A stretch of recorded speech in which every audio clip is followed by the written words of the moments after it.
One in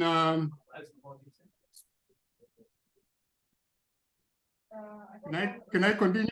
Yes, we are with you, Dr. Castro. You can move on. It's very fine now. We can hear you. Yeah, I'm hearing voices in the background. Yeah, no problems. Okay. Okay, let me continue. So I said my research is now has been extended to spatial predictive modeling, and in particular two aspects or two areas of spatial predictive modeling. One is on spatial extremes modeling, and the other one is on spatial temporal modeling, predictive modeling of renewable energies. And in particular, we're looking at wind and solar. So in this short talk, I'm going to do what one would perhaps call exploratory data analysis in spatial extremes. So the title is Complex Climate Extremes, Application of Max-Stable Processes on Modeling the Spatial Temporal Dependency. So this is the outline of my talk. Briefly talk about predictive modeling in environmental systems. And then, as I indicated, I'll just look at a simple case study in which we applied max-stable processes on modeling the spatial temporal dependence on some weather variables. And in this case, we looked at rainfall and temperature, and then a few references. As an introduction, we are experiencing, currently we are experiencing a lot of climate extremes, such as heat waves, floods, droughts, cyclones, and so on and so forth. But what we are seeing these days is that these climate extremes are more frequent and they're more catastrophic than ever before. So it is very important as a statistician to also make a contribution in the modeling of these climate extremes. So one would perhaps want to ask a couple of questions. And some of the questions that one would want to ask and try to answer are as follows. How frequently will these climate extremes occur? How long will they last? Spatial extent, what sort of area will they cover? And how will they vary with climate? And what are the chances of getting a more extreme event? This list of questions that one should ask before doing the modeling is not exhaustive. There are quite a number of questions that one has to ask in an effort to try and understand complex climate extremes such as heat waves, as I've already said, floods, droughts, cyclones, and so on. So in this talk, I'm going to give a brief summary of a paper that was done jointly with the late Nemkula, Professor Chikore, and Dr. Bere. So the question that we have here is, how does deficient rainfall and extremely high temperature spatially influence drought risk? So our research is focused on modeling meteorological drought. So we are looking at a situation where we have low rainfall and high temperatures. So in such a case, we have what we refer to as meteorological drought, and we are interested in understanding initially the spatial dependence of temperature on various locations, of rainfall, spatial temporal dependence of rainfall, also on various locations. But in this case, for our study, we decided to use gridded data because the number of meteorological stations in our study area, they are very, very, very few. We have got about 2 meteorological stations in our area. So we realized that we were not going to be able to have a good understanding of the spatial temporal dependency. So instead, we used gridded data. So we are looking at an application of max-stable processes on modeling the spatial temporal dependency. So weather and climate extremes such as heat waves, droughts, and floods are now more frequent and intense in several regions. And we are experiencing this on a daily basis. There is compelling evidence indicating that changes in climate and its extremes over time influence the living conditions of society and the surrounding environment across the globe. Modeling rainfall and temperature extremes in continuous space is desirable as the risk at locations without stations can be assessed. So this is what really motivated us to do this study. We read an article, it's a 2019 article, which reads drought threatens millions in Southern Africa. This was the dry season in 2019. And the normalized difference vegetation index anomaly was used to try and understand the impact of drought in Southern Africa. And as we can see, the greater part of Southern Africa is experiencing serious challenges with regards to drought. And see, these are some of the pictures that we see as a result of the effects of drought. So our study is actually based on South Africa, and in particular, we are interested with one of the provinces in South Africa, which is the Limpopo province. So this is the Limpopo province, but within the Limpopo province, we are interested in the low veld of the Limpopo province. That's what we are interested in. So what we did, as I indicated earlier on, was to use gridded data. So the data we downloaded it from the Royal Netherlands Meteorological Institute, and this is the website where we got the data. And this small rectangle here represents our study area within the low veld of the Limpopo province. And the figure that we see, or the map that we see here, is showing precipitation over the period 1970 to 2020, which is our sampling period. And as we can see, within this small region here, rainfall is far much higher compared to the other parts of the study area. So then this becomes very interesting, because what we are then interested is to try to understand what happens with this small region within the study area, and also this other region where we find that the rainfall is very, very low. So within this study area, we split it into three clusters: cluster 1, cluster 2, and cluster 3. We'll discuss that in greater detail at a later stage. But this is the metadata that we used to download the data. We had 24 grid points, and each of the grid points, of course, has got longitude and latitude. So for the precipitation data, out of the 24, we decided to take a sample. We took 6, randomly selected 6, and we wanted to see the pattern of rainfall, or the time series plots of rainfall for these grid points over this sampling period, 1970 to 2020. Using the homogeneity test, we found out that the data is stationary for the precipitation data. Then the next variable that we looked at was temperature, which we also downloaded from the 24 grid points.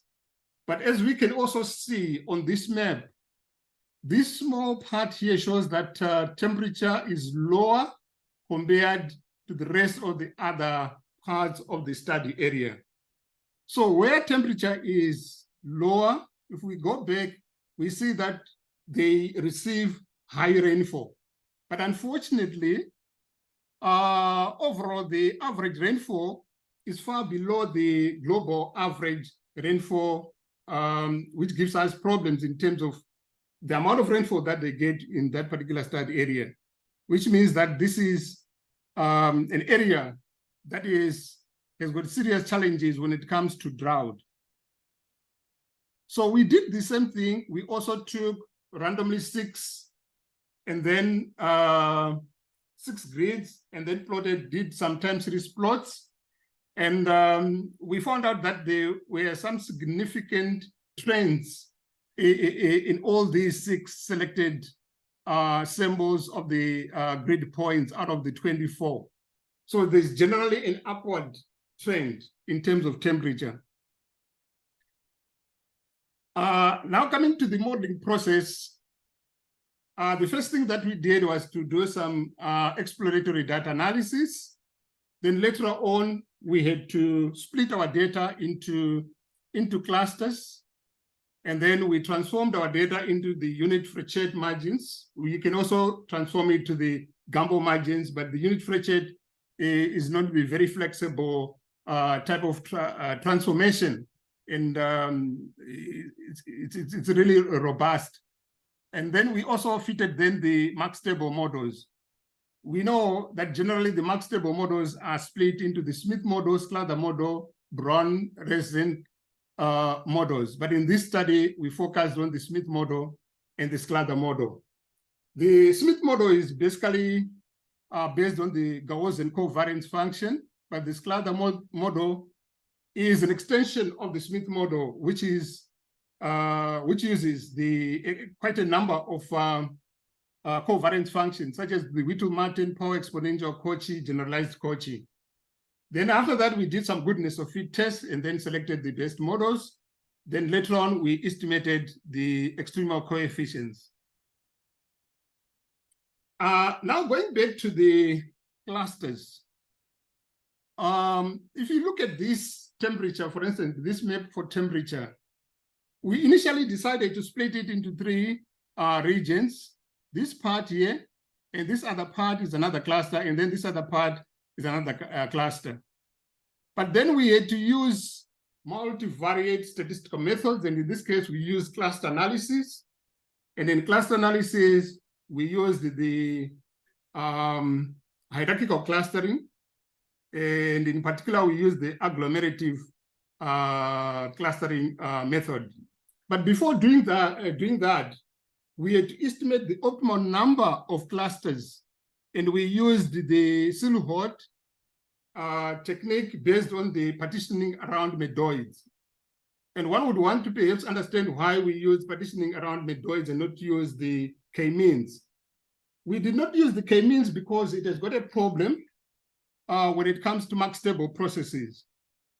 The problem is that we want to ensure that there is preservation of max stability.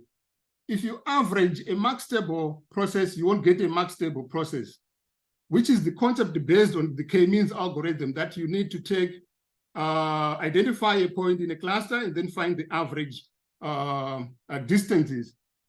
So we then went on to use the Silhouette and based on the partitioning around medoids, and we found a maximum of 2 clusters. But after a detailed discussion, we realized that we could extend this to three clusters, and this is why we've got 3 clusters here. So we did the same thing for temperature.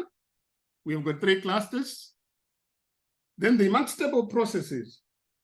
Max table processes are an extension of univariate extreme value theory to extremes in continuous space and with the dependency. So max table processes model the spatial dependence of extreme values. So in this case, we are treating each variable separately. So we find that temperature values on each of the grid points. Then we find the spatial dependence for temperature variable. We do the same thing for rainfall data. Max table processes, Z dot, is the limit process of maxima of independent and identically distributed random fields, YIX. So I there denotes our temporal part. In other words, the period I up to N, which is the period 1970 up to 2020. And we use the monthly data. So I equal to 1 means it's month 1, I 2, month 2, and so on up to the last month. And X there represents our location. And the location is an element of RD. And in this case, we have 24 grid points. So it means our D is equal to 24. And if we want to fit a max table process in that type of a dimension, 24, there's a bit of some computational complexity. So when you split into clusters, it makes life a bit easier because each cluster will have a certain number of grid points, which is less than D. So the definition for max table for a pair of suitable normalizing constants, ANX and BNX, it then follows that the ZX is the limit of the maximum of the YI X minus bnx over anx. So basically, this is how the max table process is defined. And X, of course, it's in RD. So the small difference that we see here with univariate extreme value theory is that we consider only one variable and we don't consider the spatial extent. You're only interested in modeling the tail of the distribution. Unlike with max table processes, you want to model the tail of the distribution for this variable, for instance, but at different locations. So this is where the difference is with the univariate. But the max table process is derived from the univariate extreme value theory. So the univariate marginals of max table processes belong to the generalized extreme value family, which I think we are all familiar with. So various marginal transformations are used, but normally the one that is preferred is the unit Frechet margin. You can use the Gamble if you want, but the unit Frechet is the one that is normally used. So equation 3 there represents the unit Frechet margin. So you have to transform your data initially to the unit Frechet margins. So the characterization of max table process was initially proposed by Smith in 1990 to provide a parametric model for spatial extremes. The Smith model is based on simple closed form representation of the extremal dependent structure. And of course, as I said earlier on, it uses the Gaussian covariance function. And this is how the Smith model is defined. So I won't go into details for the sake of time. Then the Smith model is the second characterization of the max table processes, and it's an extension, of course, of the Smith model. That is the Slater model. It's an extension of the Smith model. We see that there is an element of flexibility when it comes to the Slater models. So it's an extension of the Smith model, and it overcomes the flaws that we see in the Smith model. The main problem with the Smith model is that it assumes a Gaussian process. That's why we've got a Gaussian covariance function. Unlike the Slater model, which uses quite a variety of covariance functions. And this is the Slater model. And it uses, as I said earlier on, quite a number of covariance functions. The power exponential, Whittle-Martin, Cauchy, generalized Cauchy, to name a few. But what is it that we are interested in this study? Remember, we've got grid points, and on each grid point, we've got two variables, temperature and rainfall. So if you take two grid points, for instance, and you consider, say, temperature only, you have temperature on grid point 1 and temperature on grid point 2. You are interested in the dependence at the tails of the distributions, the dependence at the tails of the distributions of temperature on location 1 and location 2. And in spatial extremes, that dependence is measured using what is called the extremal coefficient. So the extremal coefficient is one defined by Smith and the other defined by Slater. And those are the formula for us to get the extremal dependence. But there is a relationship when it comes to the extremal dependence with the distance. There's a relationship between distance and the extremal dependency. So the distance in this case is going to be modeled using what we call the F-madogram, which is simply the L1 distance. And then we combine it with the extremal coefficient. So equation 6 is giving us a formula to compute the extremal coefficient, but the VF is representing what is known as the F-madogram, which I've already said is giving us the L1 distance. So there's a relationship between the distance and then the extremal dependency. And in this study, what we were particularly interested in was to estimate the extremal dependency for temperature data in each of the 3 clusters, and for rainfall data also in each of the 3 clusters. So some preliminary results that we got.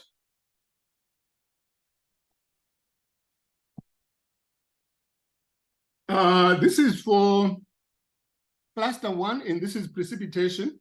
So remember that our data was transformed into the Frechet margin. So the distance is on the transformed data. So what we noted, or perhaps before I talk about these results here, let me say, when it comes to the extremal coefficient, its good analogy is that of your correlation coefficient. We know the correlation coefficient is measured from -1 up to 1. But the extremal coefficient in mark stable processes is between 1 and 2. When it is 1, it means it's perfect dependency. When it is 2, it is perfect independence. So what we observed for the precipitation data for cluster 1 is that as the distance h increases, we find that the dependence becomes weaker and weaker. So it's starting from being perfect, but it becomes weaker and weaker.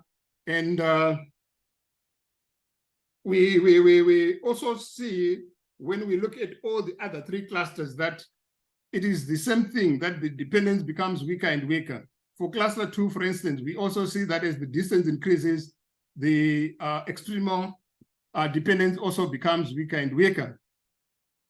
But for temperature data for cluster 1, what we noted was, as as the distance increases, the extremal dependence still remains. It's getting weaker and weaker, but it's still very strong, even when distance increases for this particular cluster 1,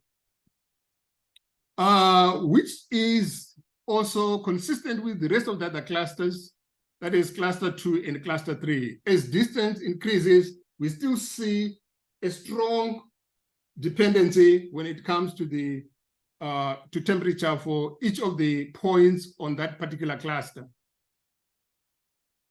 So in conclusion, the study is an introduction to undertaking a project where spatial dependence is non-stationary and modeled on a large geographical area. Human activity interaction is needed to reduce the potential impacts of compound precipitation and temperature extremes. And an in-depth understanding and analysis of the physical processes leading to compound extremes is needed. So what we did in this study was really like exploratory data analysis, trying to understand the extremal dependency of temperature on various locations in a given cluster. And as I've just indicated, it appears that for rainfall data, as distance increases, the extremal coefficient becomes larger, and the dependence becomes weaker and weaker, unlike with the temperature. But what we also noted was that, which is important, is that it's important for one to look at the topographical features of that particular area to have a good understanding of the extremal coefficient when it comes to dependency between these locations for any given variable. So having done this preliminary study, then the next in-depth understanding of drought now needs to be done. And we have just indicated this as some area for future research. So the first thing that we have to do is to look at the characterization of drought and what sort of indices can be used to characterize drought. There are quite a number of them. We've already started working on the first one, the standardized precipitation index. Later on, we are going to use number 4, the standardized precipitation evapotranspiration index. These will help us to have a good understanding of meteorological drought for each of those cluster points. Having done that, the next thing that we then need to do, because what we are interested in is estimating the probability of getting drought, but then the drought has to be characterized in terms of mild drought, moderate drought, severe drought, and extreme drought. So our regions of interest here, which are 1 up to 4, would then mean that region 4 is our region of interest. This region 4, because in region 4, we find that rainfall decreases as temperature increases. So if precipitation decreases, then we are bound to experience drought. So what is important there is that we then need to make use of Coppola models to estimate the joint probabilities and also the conditional probabilities for each of those three broad areas of or broad classifications of drought, which is mild drought, moderate, severe, and extreme drought. So in short, this is my brief talk. Thank you very much. Thank you very much, Dr. Castor, for the wonderful presentation. It's really insightful. And I don't know, please, if anyone has questions, observations, or any contribution to Dr. Castro, you can unmute your mic and ask your question briefly, please. Thank you.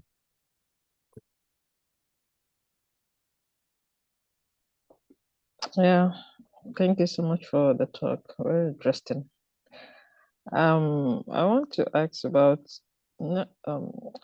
given the observation, what does this imply for like the spread of drought, the spread or the speed of spread of drought across that area? I mean, does it now mean that when there's a drought in this particular area, it spreads faster within that region? Or I would love to have your own take on that. Okay, thank you very much.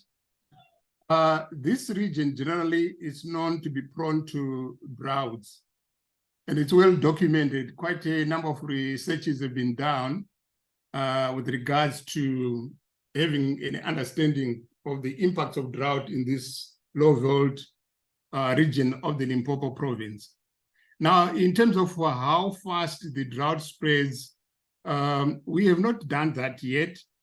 What we have seen is from the specialists in meteorology and environmental sciences, they have used quite a number of drought indices trying to characterize the drought in the region. But what we have seen, which has been lacking, has been the estimation of the probabilities of those four main classifications that I've indicated. What is the probability of getting a mild drought, a moderate drought, up to extreme drought? So in terms of the rate of spread, I've not seen any work done, and I've also not done any work in that area. But that's a very interesting, aspect that perhaps we need to then include in our future research. As I've indicated, when we did the first part, which was the exploratory part, trying to understand our data and the extremal dependency, then of course, what is important is then we estimate those joint probabilities. And after that, of course, we need to look at other aspects. Perhaps I've taken note of that. Perhaps the next one would also to look at how fast the drought spreads. But what's important is that what we have noticed in terms of the characterization of drought, when it says mild and so on, they use time scales like 3 months, 6 months, 12 months, 24 months, 48 months.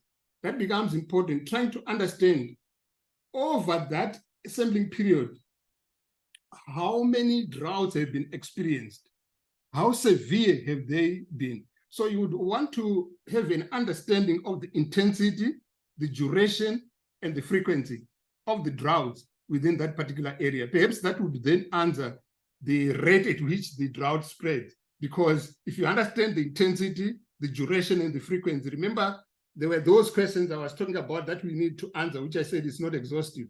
So perhaps we need to add more questions. Like in this case, we need to add the intensity, the frequency, and the severity. Thank you. I don't know whether I'm answering you. Yeah, you've answered my question. This is an area I also work on. I bivariate dependence, bivariate extreme dependence. Although I use general GPD and GEV models. So, but it's really interesting to see using max stable models. Thank you so much. Okay, we've also done some application of bivariate extremes, but on financial time series data. So I'm quite aware of the Poisson process, GPD, even the GEVD under bivariate. Yes, that's quite interesting, but it would also be important perhaps to consider the use of copula models. No, that's good. Thank you so much. Yeah, thank you, Dr. Castro. And maybe before we move next, I just have one or two observations on the data. I realized that the coverage you have on the analysis, it's from 1970 to 2020. So I don't know, don't you have, is the recent data up to 2023 not available? Because it will be interesting if we have a recent, up to the recent dates. So at least at the end, we can have some contribution and maybe make some focus or guidance to policymakers. But I understand the data stop at 2020. Is it that the 2021, 2022 up to 2023 is not available, or what happened? And then secondly is about the model extension.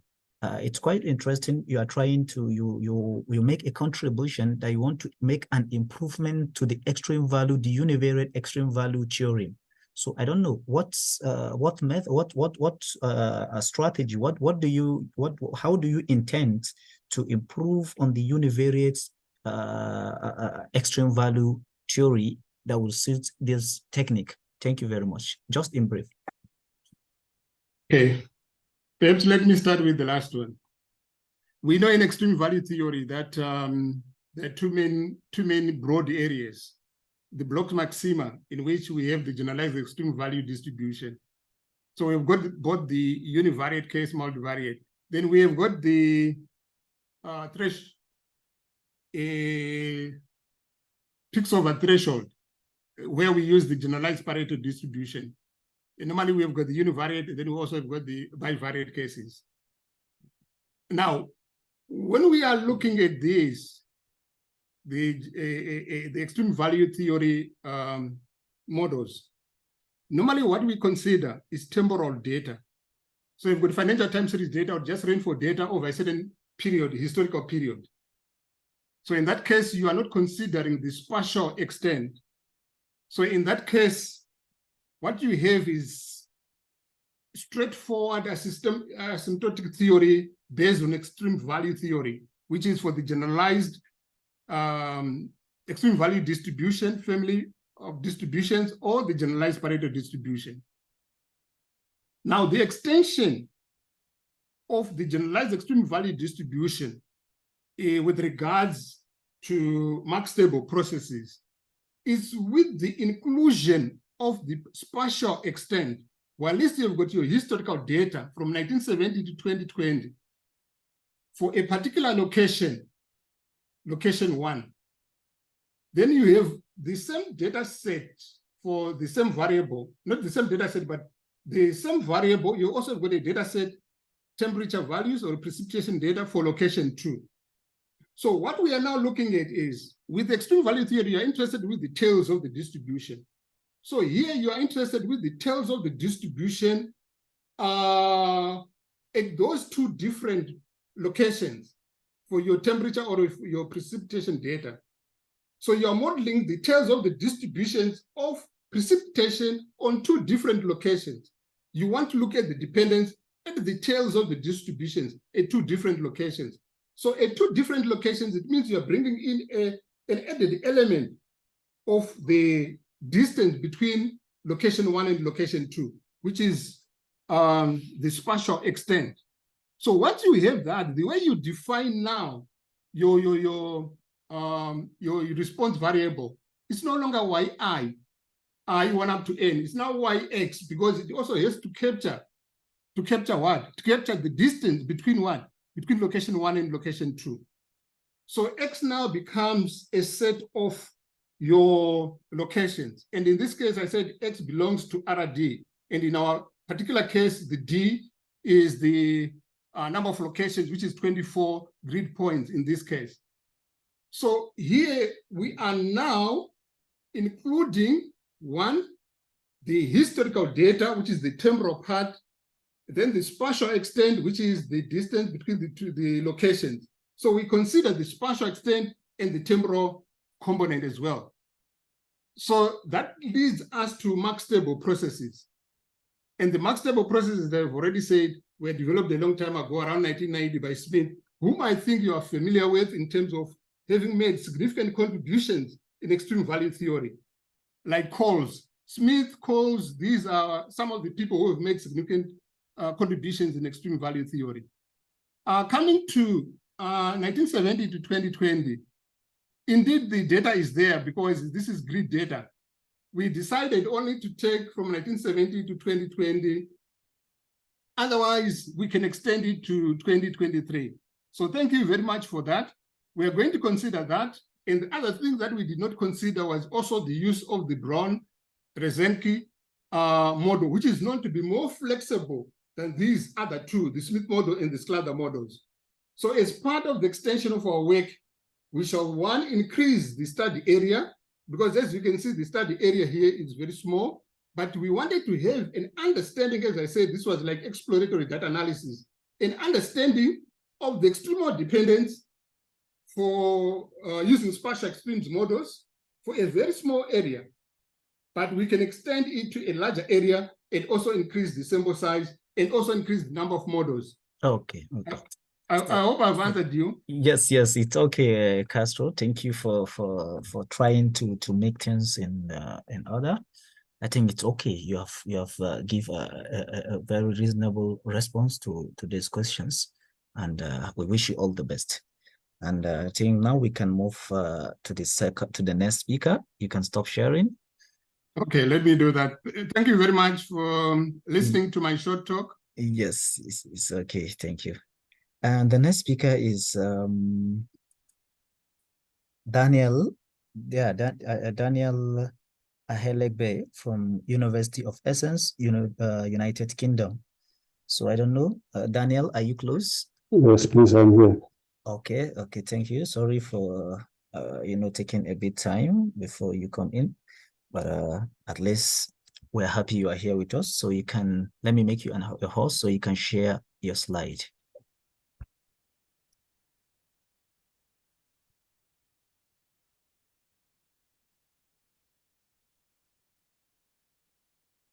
Okay, Daniel, you can share your slide now. I think it's fine.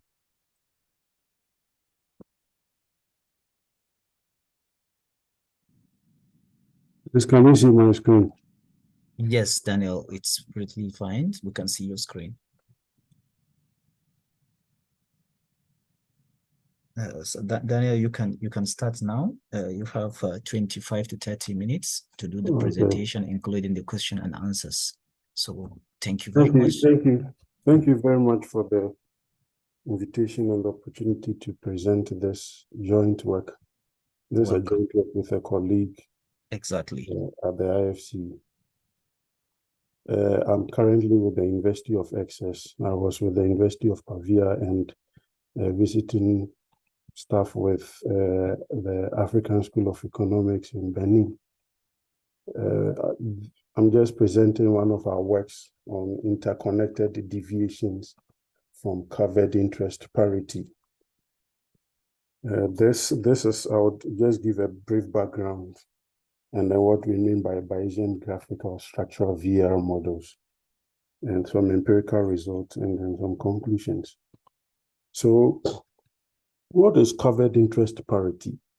We know that the US dollar is the predominant currency in international financial transactions.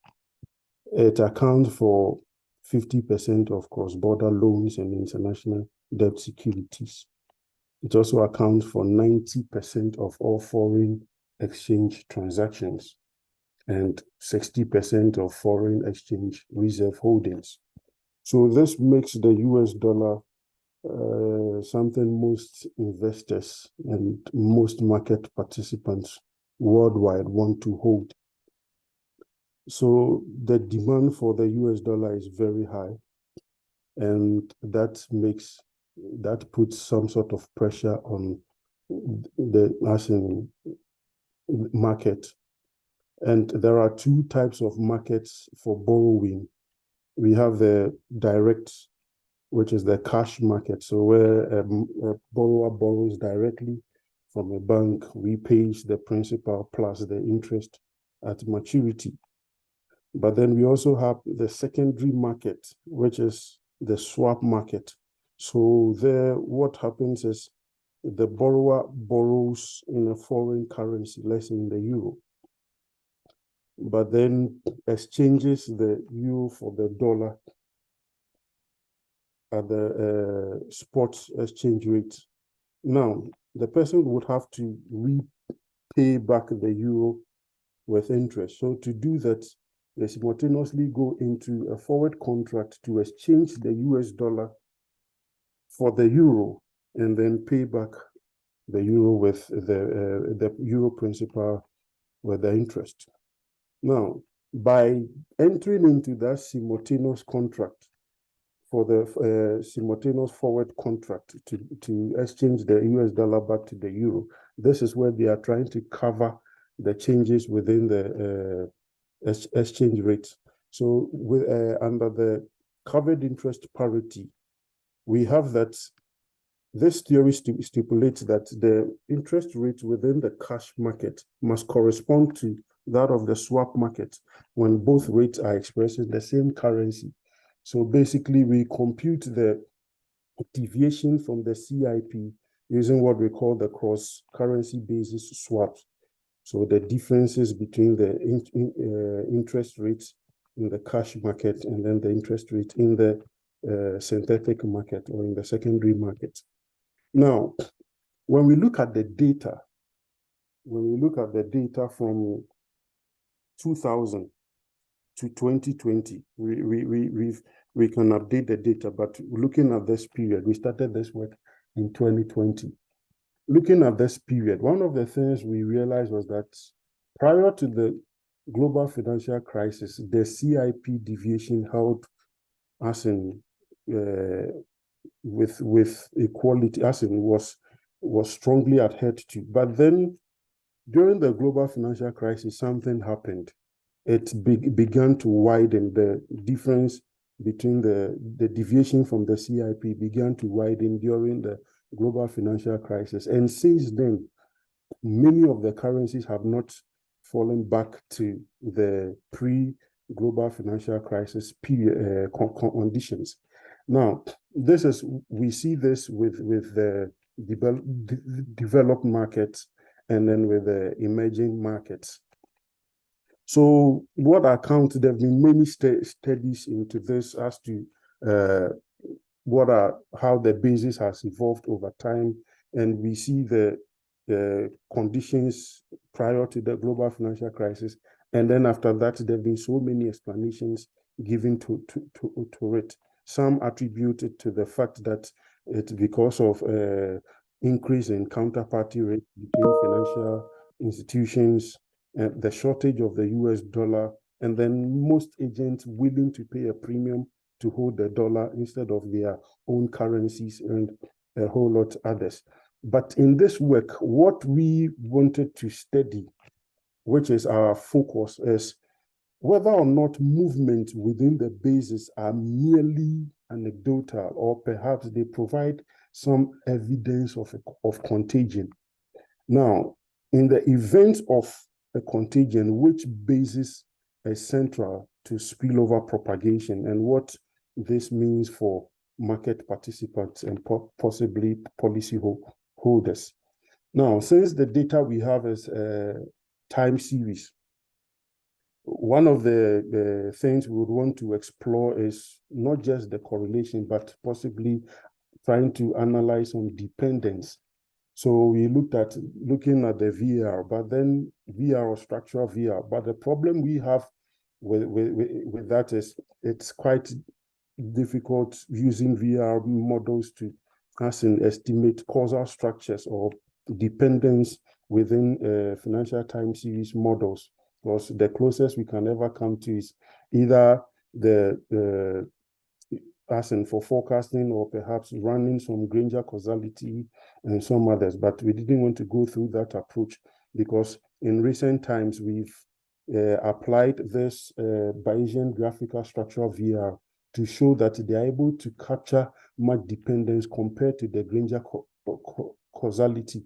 So this is what we decided to do, to explore the dependence and to test and to check whether or not the co-movement or the movement within this basis is as in give some information about contagion within the market. So what we did is, when we have VR models can be expressed as some sort of dynamic networks where the nodes represent the variables and then the edges depict the relationships. The edges can be as in colored, where green depict maybe as in positive relations and the negatives depict as in negative relations. There could be as in self loops, which represent some auto-correlated or auto-regressive behaviors within the variables. So this is just an example. Now, so how do we build this model? We have this structural VR model from equation 1, which is a standard one. What we decided to do is to rewrite that as a VAR-RSEM model, as in the vector autoregressive residual structural equation model. So we have the observed as in the YTs expressed as a VAR, but the reduced form shocks can be re-expressed as a structural equation model in equation 3. So from there, in one of my works, I showed that the coefficient of this model can be written as, can be decomposed into two structures. We have the network structure and then the coefficient structure. So Bij stroke X can be rewritten as 0 if there is no relationship between two variables, and then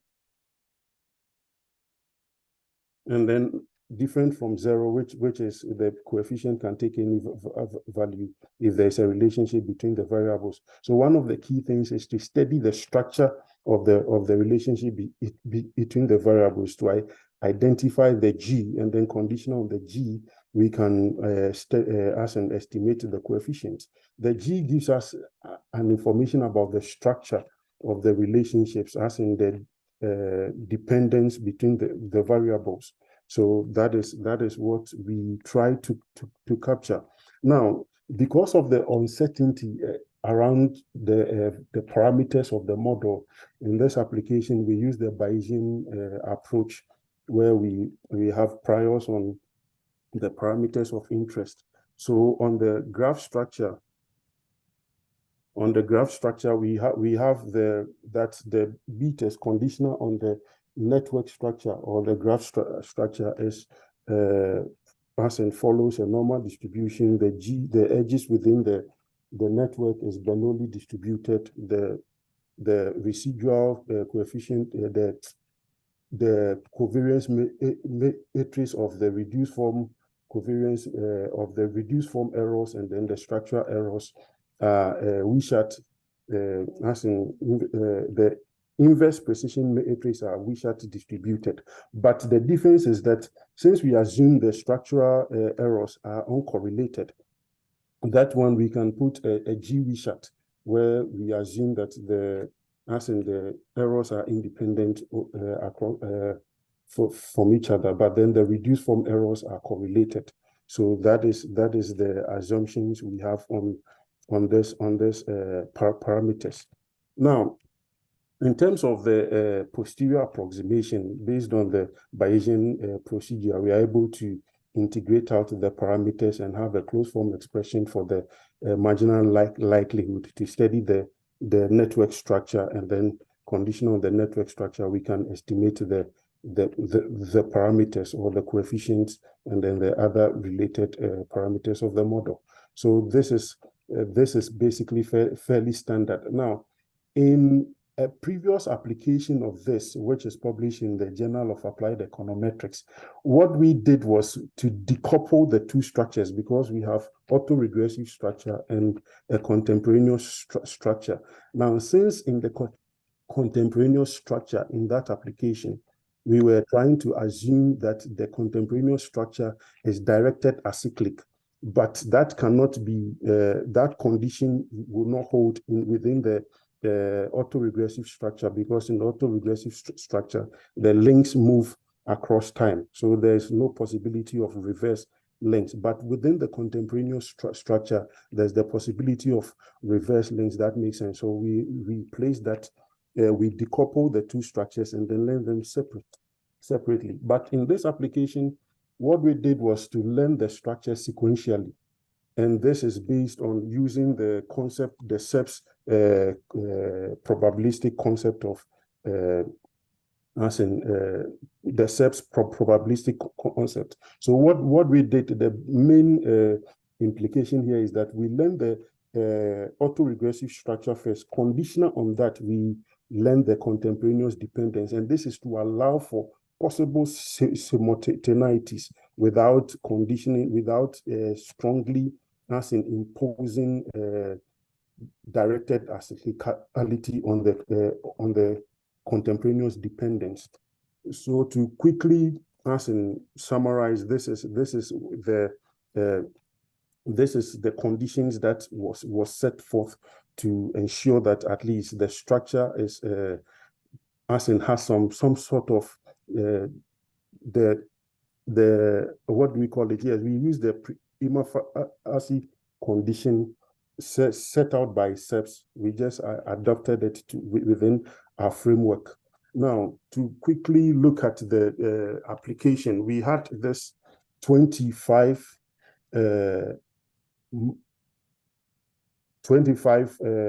cross currencies across the world, 13 being from developed markets, 12 from emerging markets.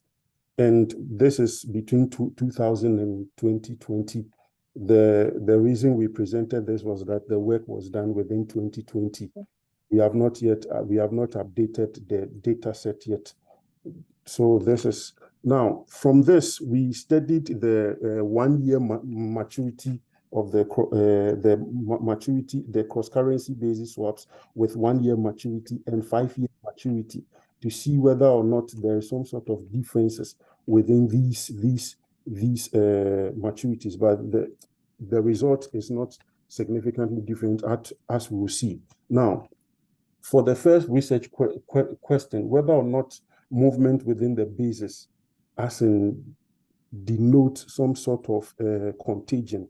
To do this, we, after studying the networks, after sampling the networks, we compared the network densities over time with regards to, in comparison to the turbulence index, which is like the VIX, the volatility index of financial markets. So we try to monitor this to see, because there is this theory that says that in turbulent times, the density of the network is relatively high, but in calm periods, the density is relatively low. So to try and compare this two. Now, what we observe is that this is one of the key results. You see that prior to the global financial crisis, yes, the density was relatively low. The turbulence index was also relatively low at that time. But then within the global financial crisis, the turbulence index peaked significantly. But we see that the network index preceded the turbulence index in that time. Now, the striking thing is, during the COVID period, we see that the network density also peaked, as in increased significantly. But then the turbulence index, as in dropped compared to the global financial crisis period. One would have expected that during the COVID period, looking at the density, the network density, and then the turbulence index, the turbulence index would have peaked much higher than in the COVID, in the global financial crisis. But what we saw was that there was significant interventions during March and April 2020. That is the Fed increased the pipelines. So they created new pipelines, and then there was coordinated market interventions by the Fed, and that played a significant role, because if the pandemic was allowed to fester, the conditions during the market was allowed to fester without the intervention at that period, the effect would have been much damaging than in the global financial crisis period. So we saw that based on this, it's the market intervention played a significant role in curbing the effect of the turbulence within the financial market during the COVID period. Now, to answer the question as to whether or not in the event of contagion, which cross-currency basis swaps plays a central role in the spillover, we had to look at some basic network measures like centrality measures, or as in Hobbes and scores, Hobbes scores and authority scores, in order to compare the scores of the basis. So in their ranking, this is basically a network presentation of the structure over time, and the positions are based on eigen decompositions of the networks. The centrality ranking, we categorize them into three main parts: the core, the semi-periphery, and then the periphery. In terms of the core, which is the top 5 based on the rankings, we see that we have for the 1-year maturity, we have the euro, the Danish krone, the Swiss franc, which is the first 3. So this is in terms of the hubs, as in the main spillover propagators. Now, then, in terms of the authorities, we have the Japanese yen, the Norwegian krone, and then the Swedish krone. So we see here that looking at the euro, the Danish krone, and then the Swiss franc, it gives us the idea that many of the Danish krone and the Swiss franc are all pegged to the euro. They are all pegged to the euro. So this goes to emphasize what? Hello? Yeah, go ahead. Yeah, so this goes to emphasize that the euro is the most central, because with the second and third being pegged to the euro, it means that when the euro is affected, the other two would also be strongly affected. We see that with the 1-year maturity, and then with the 5-year maturity as well. Now, in terms of the implications,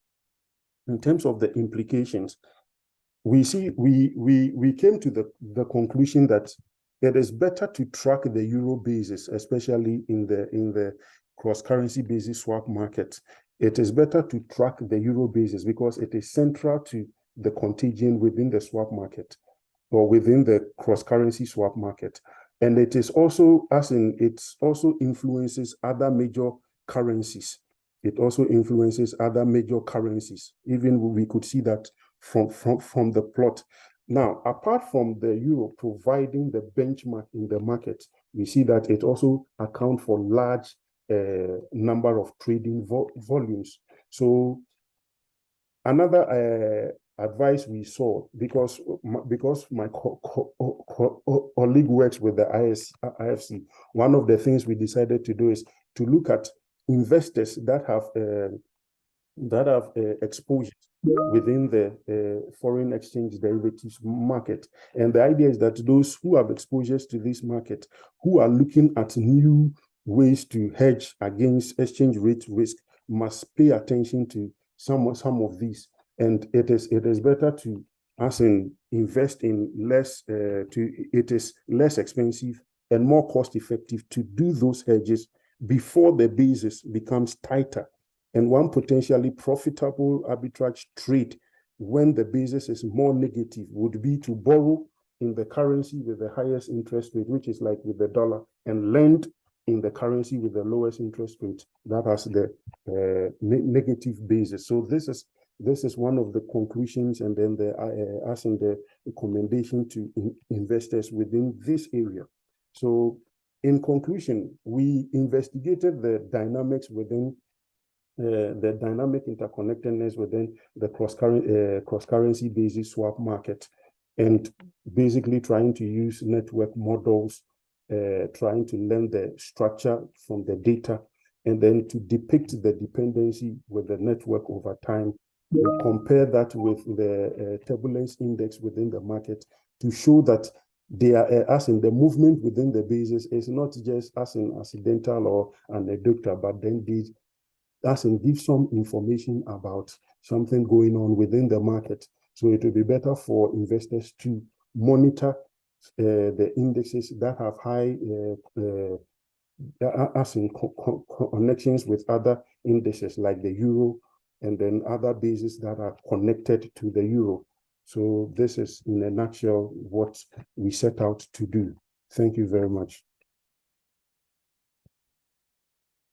Thank you very much for the wonderful presentation, Mr. Dr. Daniel. We really appreciate, because we have tried a lot in trying to show some applications of the bivariate techniques to the financial market. Thank you very much for that. And please, if anyone has question or observation or anything, you can unmute your mic and ask Daniel to respond. Thank you very much.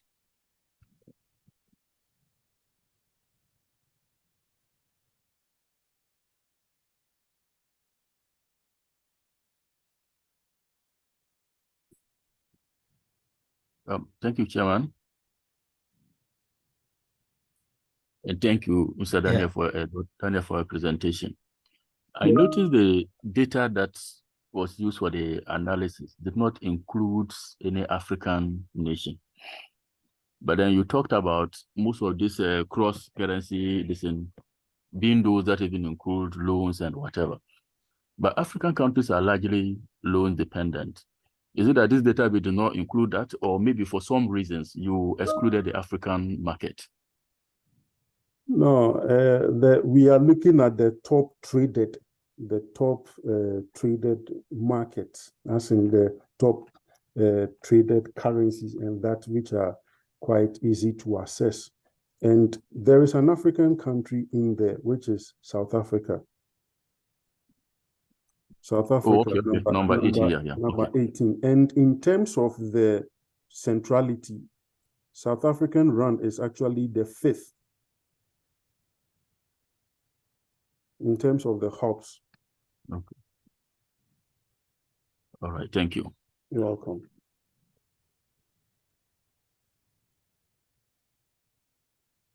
So it is 5th year, it is 8th year, it is 9th year.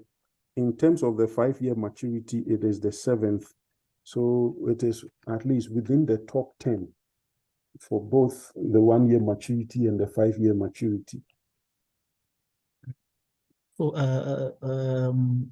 Mr. Daniel, on the model you use, or the methodology, just please go to the methodology, okay. The model. Yes, this is the model you improve on, right? Which is initially from promissory in 2015. This looks to, is it a bivariate model or the time series model? I'm not too clear on this. This is a time series, Y at time T. So this is a structural VAR. This is one other expressing a structural VAR. Okay. So the reason why we consider this is, you see that from equation 1, if you have YT is equal to this plus the error term here, if you rewrite this as UT, That is identity minus B0 inverse times epsilon t. This ut is equal to this. Now, if you want to expand it, you pre-multiply, so ut is equal to identity minus B0 inverse times epsilon t. Pre-multiply both sides by identity minus B0, and then that takes it out. Then if you rewrite it, you can have it as ut is equal to B0 ut plus epsilon t, which we have in equation 3. So the first one is like estimating a reduced form VAR. But then the third equation is like understanding the relationship between the reduced form errors. Okay, my concern here, look at the approximation where the error term approximated to which means zero and variance covariance, right? So the variance covariance here, it represents the bivariate case. How does this represent? How do you capture this in the data? The errors, the covariance matrix here, there is the I don't know, I don't get where the bivariate is coming from. Can you clarify again what your question is with regards to the bivariate? Yeah, because the bivariate, when we have two variables, you know, we are trying to have two variables. So this is where the bivariate come in. No, but this is this is for multivariate time series. Okay. So here, so the variance covariance there represent the multivariate time series. No, the variance covariance matrix is the variance covariance matrix of the residuals. Okay, of the residuals. Yes. Okay. It's okay, no problem. Thank you very much, Daniel, for the presentation. And I think we can move to the next speaker. You can stop sharing. The next speaker, we have an apology message from the next speaker, which is Oliver Chingaya, from who is a director from African Center for Statistics, United Nations Economic Commission for Africa. We have an apology message, so we are sorry the speaker cannot make the talks. So in absent of that, I think we have few minutes, because initially we had to go on break by 1:30 here, so it's already 1:18. I think we can go for break now, so that when we come, we continue with the as schedule with the speaker, who is Delson Chikomvo from University of South Africa again. So I think we can go for a break now. So we'll come back by is it okay, by 2:30? We'll come back by 2:30. I think it's 2:20 because we're going an 1 hour and 10 minutes earlier. Yeah. So it's okay. It's okay. So anything by 2, that's mean in 1 hour time from now, you can count approximately in 1 hour time, we'll resume the section. So which is in 2:20 here, the UK time, but I don't know your time, but I just make it in 30 minutes in 1 hour time. Oh, you can always use Ghana time. You know, we are African UK. Okay. Yeah, correct. Yeah, correct. So no problem about that. For those that are in Africa already, so they may have a different time, I'm sure. In Nigeria, it's around 2:30 already. Well, here we have, I think it's just 18 minutes after 1. So thank you very much. See you by now in an hour time.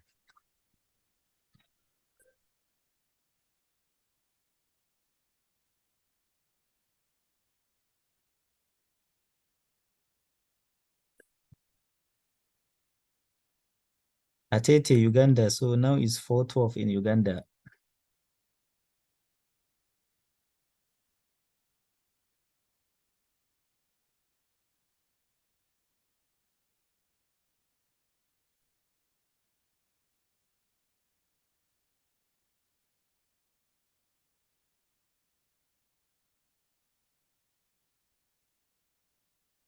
Hello, sir. Are you there? Can you hear me, sir? Jack Perrick. Are you there? I'm there. How are you, sir? I'm fine, Prof. I hope you're doing well. I'm doing well, yeah. How are you? How is Ghana? Ghana is okay, except that we're getting to the warm season. Good to talk to you, man. We published paper together, but I never talked to you. But it's refreshing to see you face to face today. Yes, Yeah. it was an honor working with you. Of course. We should work more papers, man, more papers together. Certainly, we And will do also that. with your colleagues too. So can you Yes, share, yes. can you share your screen, please? Okay. Let me see if you should have access. I think you should have access. Yeah, you should No, have. you have to. You have access. You should have access now. Okay, yes, now it's fine. Yeah.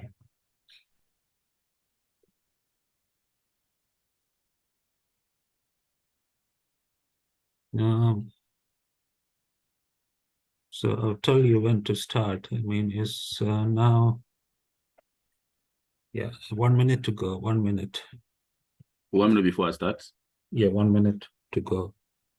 Okay. So the title of your presentation is Maternal and Child Health Outcomes, Assessing the Prospects of the Health Systems in Africa. Okay, you can start, brother. Brother, you can start. Yeah, thank you, Chair. Thank you. And good afternoon to all participants. I think I made a little bit of a modification to the one that was submitted and then read out to you by the chairman. I am Jacob Dioban. I'm a senior lecturer in the Department of Biometry with the CK Tedem University of Technology and Applied Sciences here in Avrongo, Ghana. And I'm here to make a presentation to you on the topic, maternal and child health, exploring prospects of health outcomes in Africa. Okay, the presentation is structured in three main areas. We're looking at maternal health and its statistics. Then we'll move on to look at that of the child health, and then some of the reasons that are accounting for this prevalence of this menace in Africa, for instance. So, largely, maternal health simply refers to the health of a woman during pregnancy, childbirth, and postnatal period. These three stages are the most essential part in the life of every humankind. And therefore, for a healthy child to be born, it means that these stages must be in a state that every attention must be paid to ensure that the mother is in a sound and healthy condition to enable deliver a prosperous and healthy child that will contribute to societal growth and expansion. And all efforts must always be made to ensure that there's a positive experience for every woman in each of these stages, and that the children who are born of this will be born to have good health and well-being. Is it me? You can continue. Okay. All right, thank you. So generally, the world over, the most direct, the common direct causes of maternal injury and deaths are excessive blood loss, infection, high blood pressure, unsafe abortion, and obstructed labor. There are other factors that are not direct, but are also very important or important contributors to the occurrence of maternal deaths. And these are anemia, malaria, and heart diseases, among others.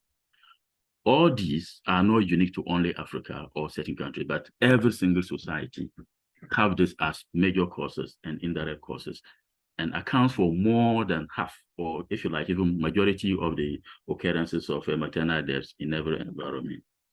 So therefore, most of the policies that are being made are tailored towards curbing or managing these in a bid to reduce the incidence of maternal deaths and maternal injuries in every society. Now, it is known that maternal deaths indeed they are preventable if timely management of the situation or maternal labor, or maybe the maternal process, the pregnancy and all that up to labor, is managed within the right time by skilled health professionals in an environment that have the requisite facilities to ensure successful delivery of the woman. But this successive or supportive environment is one that is not almost available in most developing countries, of which African countries are not exception. So therefore, for us to be able to end maternal deaths, we must prioritize maternal health as a top priority, and that we should simply limit the definition of maternal health to be the case where the woman is able to bring forth a child while still alive.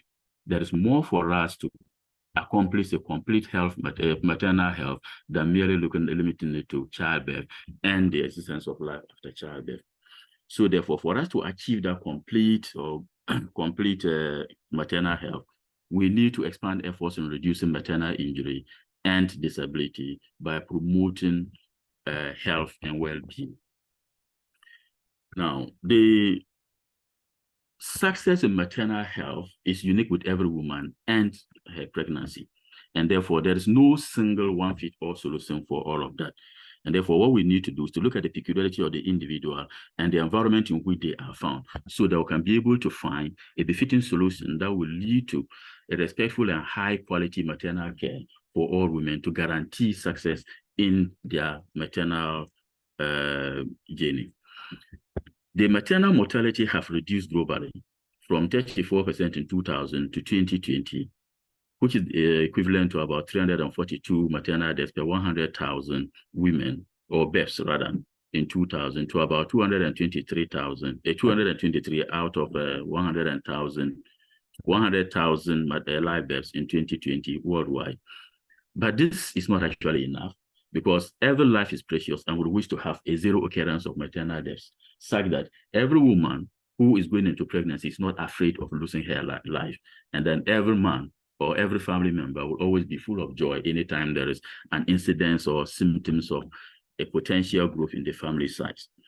And much as people will see that a reduction from by 34%, which translates into 223 from 342, is actually 1/3 of the required 6.4% annual reduction rate, which would guarantee the SDG 3 attainment of 70 maternal deaths per 100,000 live births by 2030, which, if we are to achieve, must actually constantly or consistently maintain that rate in order that we'll be able to meet that. So the fact that we're getting just about 1/3 of it means that it is unlikely that this 70 per 100,000 live births, maternal deaths, will be achieved within the stipulated time of this SDG 3. Sub-Saharan Africa, unfortunately, recorded 545 maternal deaths per 100,000 live births, which represents 70% of the global maternal death burden in the year 2020. Already, we do not have the resources, we don't have the money, and yet we are not spared of these unfortunate occurrences. Australia and New Zealand, for instance, in 2020, recorded only 4 maternal deaths per 100,000 in 2020. Question is, what are they doing right that we are not doing? And what lessons are there for us to learn as a people, so that we can also have positive stories to tell in the not too distant future?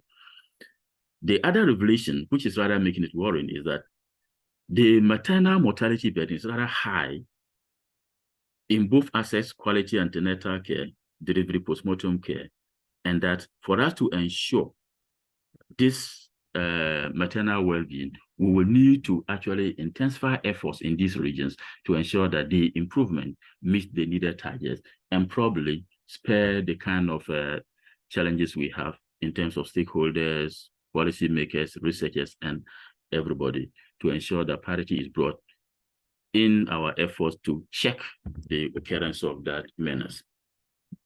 Now, child health, we're simply referring to the state of a physical, mental, intellectual, social, and emotional well-being, and not merely the absence of disease or infirmity. The child can be fair, it can be fairly well, but then the physical and mental, intellectual, or emotional status may be impaired. And that, in the sense, does not actually engenders health. And therefore, we should be interested in providing equitable environment that is only not free of disease or infirmity, but guarantees all these factors to ensure that the children actually live up to their maximum potential. Globally, under 5 mortality rate reduced from 76 out of 100,000 live births in 2000 to 39 per 100,000 live births in 2018. What was rather striking is that 5.3 million children who fell under this category and died in 2018 globally, half of them were actually in sub-Saharan Africa. Globally, we lost 5.3 million children under 5 years. And then about half of that number were in Africa alone.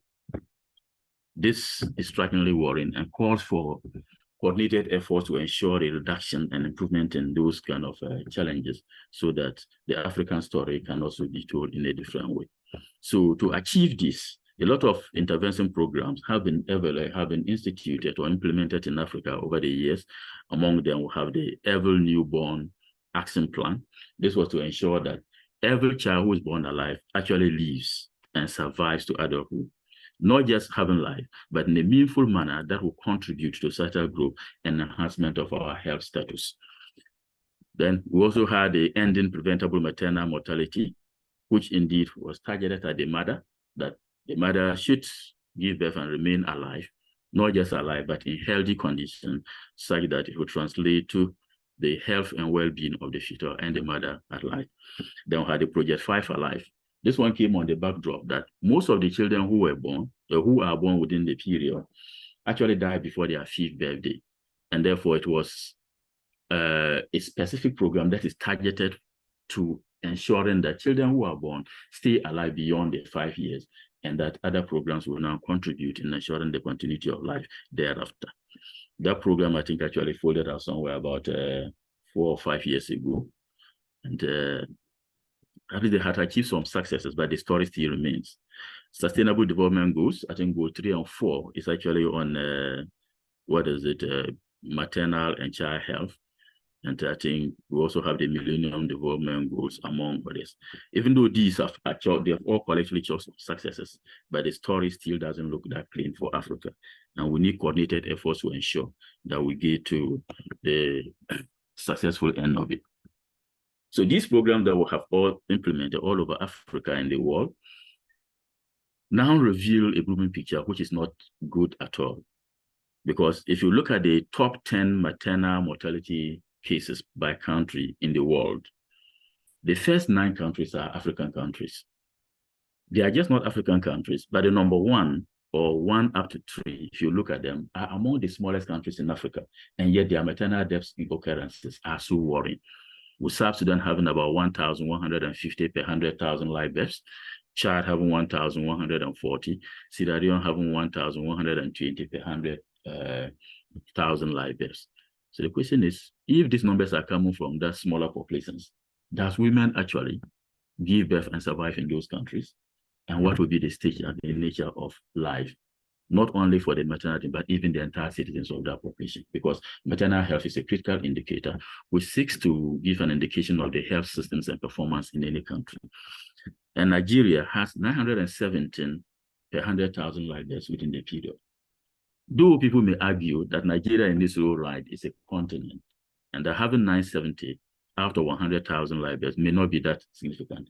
But the question is, what is the distribution of the occurrences of these deaths? And even among the distribution, what is the nature of those who survive? There are some who will survive, they are not dead, all right, but their health outcomes leads to injuries and disability as a result of the deaths. What happened to that? So anytime you have the maternal deaths being high, the prospects of the chances of maternal injuries and disabilities are equally high. And therefore, we need a coordinated efforts to ensure that we come out of this without much challenges. And you can see the only non-African country to be part of the top 10 is Afghanistan. And even the difference between Afghanistan and the next African country, which is Liberia, is almost about 30 maternal cases. Yes, about 30, or yeah, almost 40, not even 30. Well, that's around 37 thereabout. And therefore, they are also not even a well-endowed country, as we know, plagued with wars and all not. But then they've been able to manage their cases to the extent that their maternal cases are a bit better. So we need to see what we can do to be able to achieve that. So largely, most of the estimation methods that I have used in the past have largely been based on large-scale surveys, and that the policies that are being promulgated to ensure that it mitigates these issues or menace of maternal mortalities have always been targeting the larger district without addressing the peculiarity cases of all the countries or the various locations. So it is therefore essential for us to consider small area estimations to see how each of the localized problems can be addressed. And recently I did some work with Chukudum and Ajabui in 2023, and that work made use of the small area estimation to see how performance can be as again this large scale surveys. Before then, there was another work we did with Sararis and Ajabui. That one was based on the large scale and conventional methods of estimation, but with a Bayesian perspective. And the results of these two studies actually compared amicably, but with a certain challenge because both data relied on secondary data. And because they were secondary data, some of the relevant checks could not be made on the small area estimation. And it's possible that if we had conducted our personal data, we have conducted primary study where we generate our own data, the unit level estimations and on would have given further details and guides as to how these can best be managed. But at least the two studies yielded much more better results than the conventional approaches of just relying on the the usual estimation procedures. Now, because it has been the general problem all over, but because I'm based in Ghana, I have done a lot within Ghanaian context. I decided to share some excerpts from the Ghanaian situation. So the maternal mortality cases for 2019, 2020, and 2021 are 838, 776, and 871 respectively. These numbers are very, very high, considering that Ghana is just about 34, 32 million people. For us to have this on an annual basis is unacceptably so high. So the other revelation is that the maternal deaths are rather high in the rural and deprived areas. Some of these deprived areas are naturally not even deprived of health facilities or that the health personnel are not there, but those things are simply high. So if you look at the Upper East region, where I'm currently based, they recorded the highest maternal deaths among the region, among the country, among the 15 administrative regions of the country. And even that they had their maternal mortality cases was higher than the Asantis region, which is the second most populous region in the country, and yet also one of the most endowed regions in terms of health facilities and development generally. So it therefore called or raised eyebrows, and then researchers moved into searching to find out whether these deaths are as a result of maybe inappropriate professional practices, mainly at the midwives, or it is due to some other factors. So Adatara and Co went into it, and then their report revealed that the midwives were well trained. They are living up to their professional ability, yet those things exist. So which means that there are other concomitant factors that accounts for the occurrences of these maternal deaths, other than the absence or inabsence of the health professionals. So question now is, why is it that whatever is working elsewhere are not actually working well for us in Africa? These are some of the pointers I have put across. They are hypothetical and not born out of any research.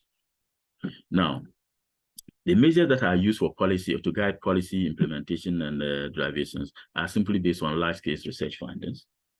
And therefore, this does not include the localized problems to be able to promulgate, or health stakeholders promulgate local-based targeted solutions that will yield the desired results.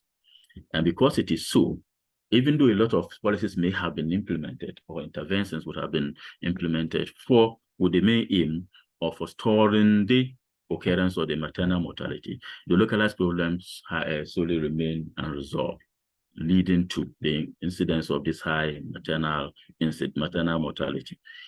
The policies generally are also not backed by data or research base. In most cases, what we realize in Africa is that we wait for the Western world to draw their inferences, roll out their programs, and give it to us.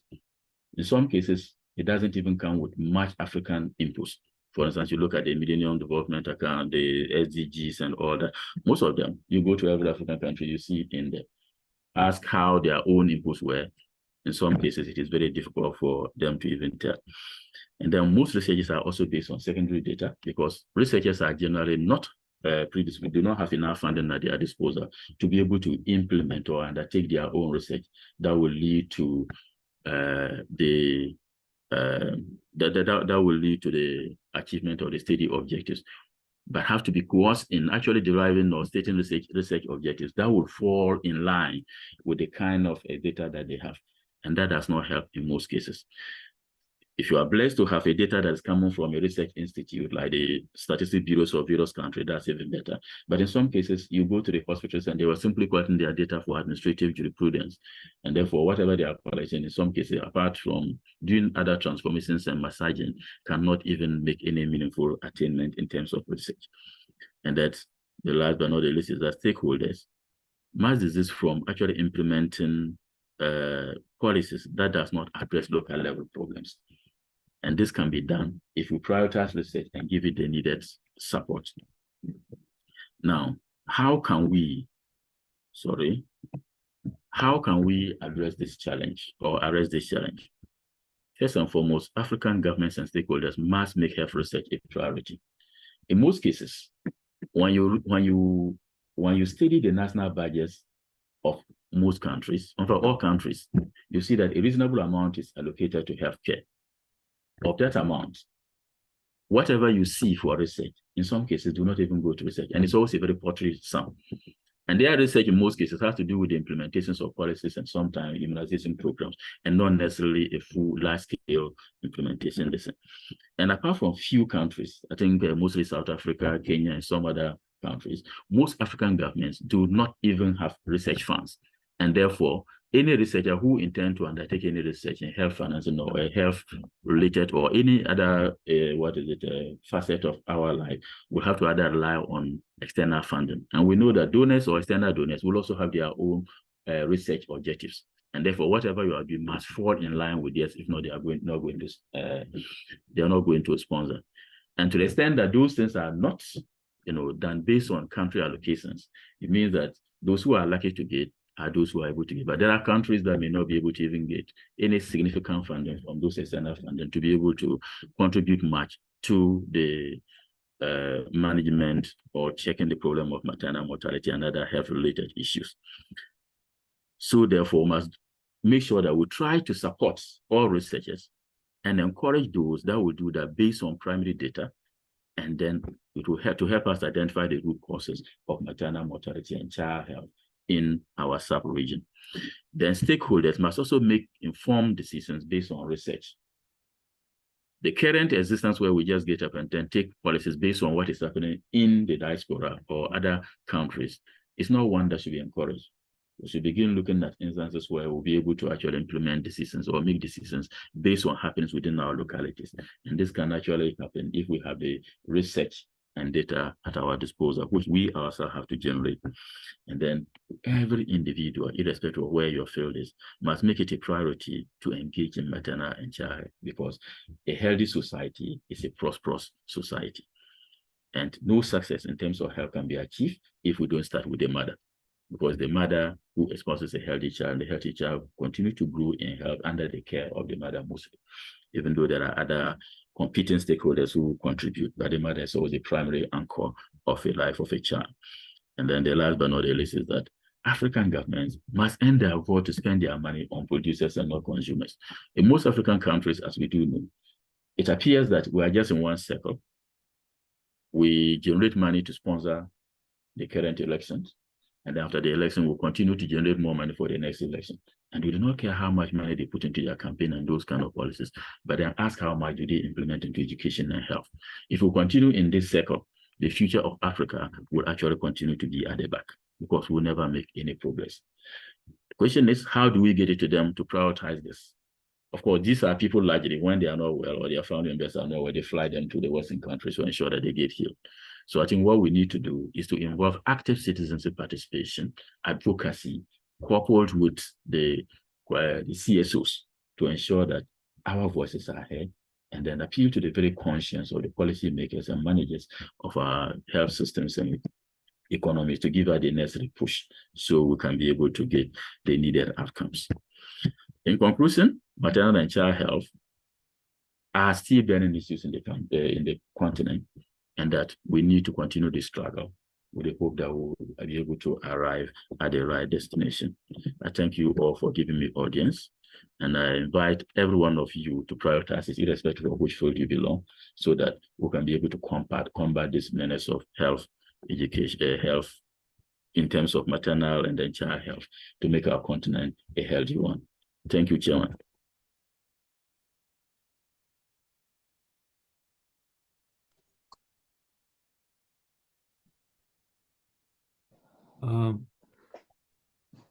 Jack Perrick, Yes, are there any questions on the talk by Jack Perrick?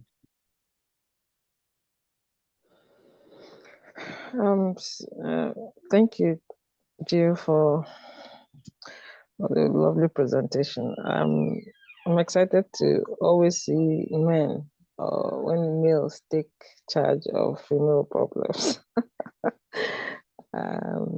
It's really nice to see that you are really, interested and motivated to actually look into maternal mortality. Mostly we see females actually doing such research, but I'm grateful that more males are coming into the fold.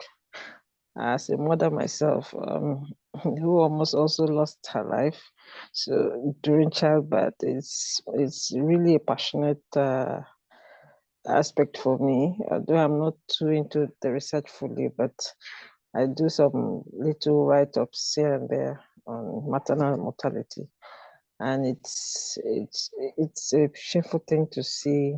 But after such a long time, we're still really far behind on such issues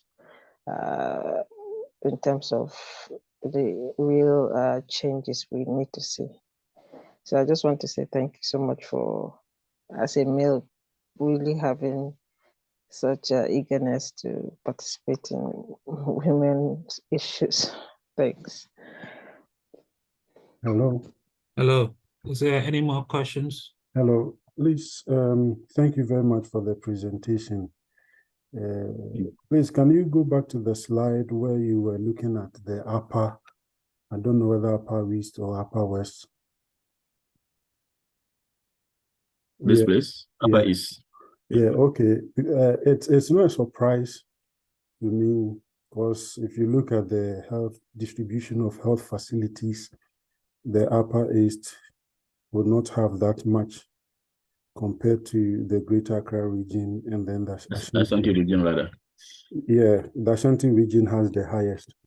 But then I'm more concerned about not just the midwives, but did you look at the possibility of, one, the access to the national health care, the national insurance card, that if it covers maternal issues, and then also the road networks, because sometimes the facilities can be there, but then connecting the people to the hospital sometimes can be a problem. All right. Thank you, Daniel, for your question. Yeah, let me just follow chronologically the way you presented. In terms of the health facility, distribution of health facilities in the Upper East region, indeed, the Upper East region is one of, if you like, lucky younger regions to have a lot of health facilities. I think we have close about, I think 2 tertiary health facilities, a number of district hospitals. And in Ghana, what we do is that in most of the rural communities, we implemented what we call the community health improvement projects, and all of them are staffed with prescribers and midwives. So it is only issues or situations that they are not able to manage within their level that they refer them to the regional or the district or municipal hospitals. Now, and most of the communities do have the CHIPS compounds with those designated health workers to manage their issues, a lot of health promotion, a lot of campaigns and all that. So when they spike I only compare that to the Ashanti region because Ashanti region population will almost be about 10 to 15 times that of the Upper East region. But even within the smaller regions like the Upper West region, like you mentioned earlier, the Upper East region was still having higher maternal cases than the Northern region, which is also another rural and even far larger region than the Upper East region, also had lower maternal cases than the Upper East region. On the issue of the National Health Insurance Scheme, the National Health Insurance Scheme is a national policy and it covers maternal issues. I think that was even implemented somewhere around 2000, the year 2000 to 2003, thereabout, under former President Kufuor, and that has still been the case.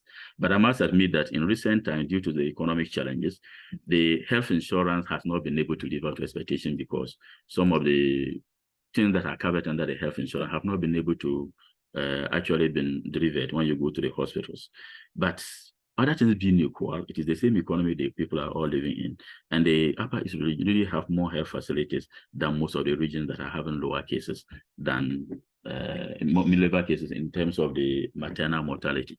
And that was why it became a source of concern for them to investigate. On the issue of the medical doctors, the distribution is not the best though. It's not up to the accepted ratio, patient to doctor ratio, but the Upper East region still have significantly higher than most of the regions in the north or in the, let's say, remote or rural areas. So the road networks, actually, it's also there's some level of deficiencies in the road network, but I think compared to the northern region and the Upper West region, the Upper East region will still be better. And that was why people did not understand why there must be that kind of high incidence of maternal mortality in the Upper East region compared to the other regions.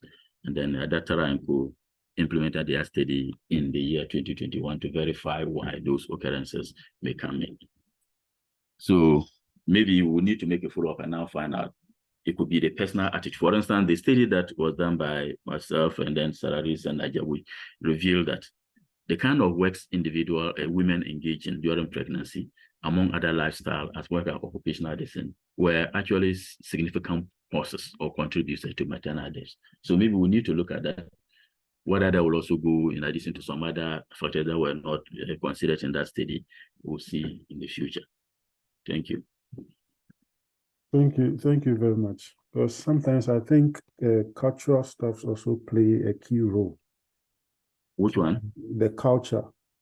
There are some people who have this culture of not attending hospitals. Everything is localized. Hello, guys. Can we go to the next speaker, please? I think we are running out of time now. Delson, are you there, Delson? Have you given the talk or not yet? I'm Delson's co-author. We haven't given the presentation. Okay, can you present it now if you have time, please?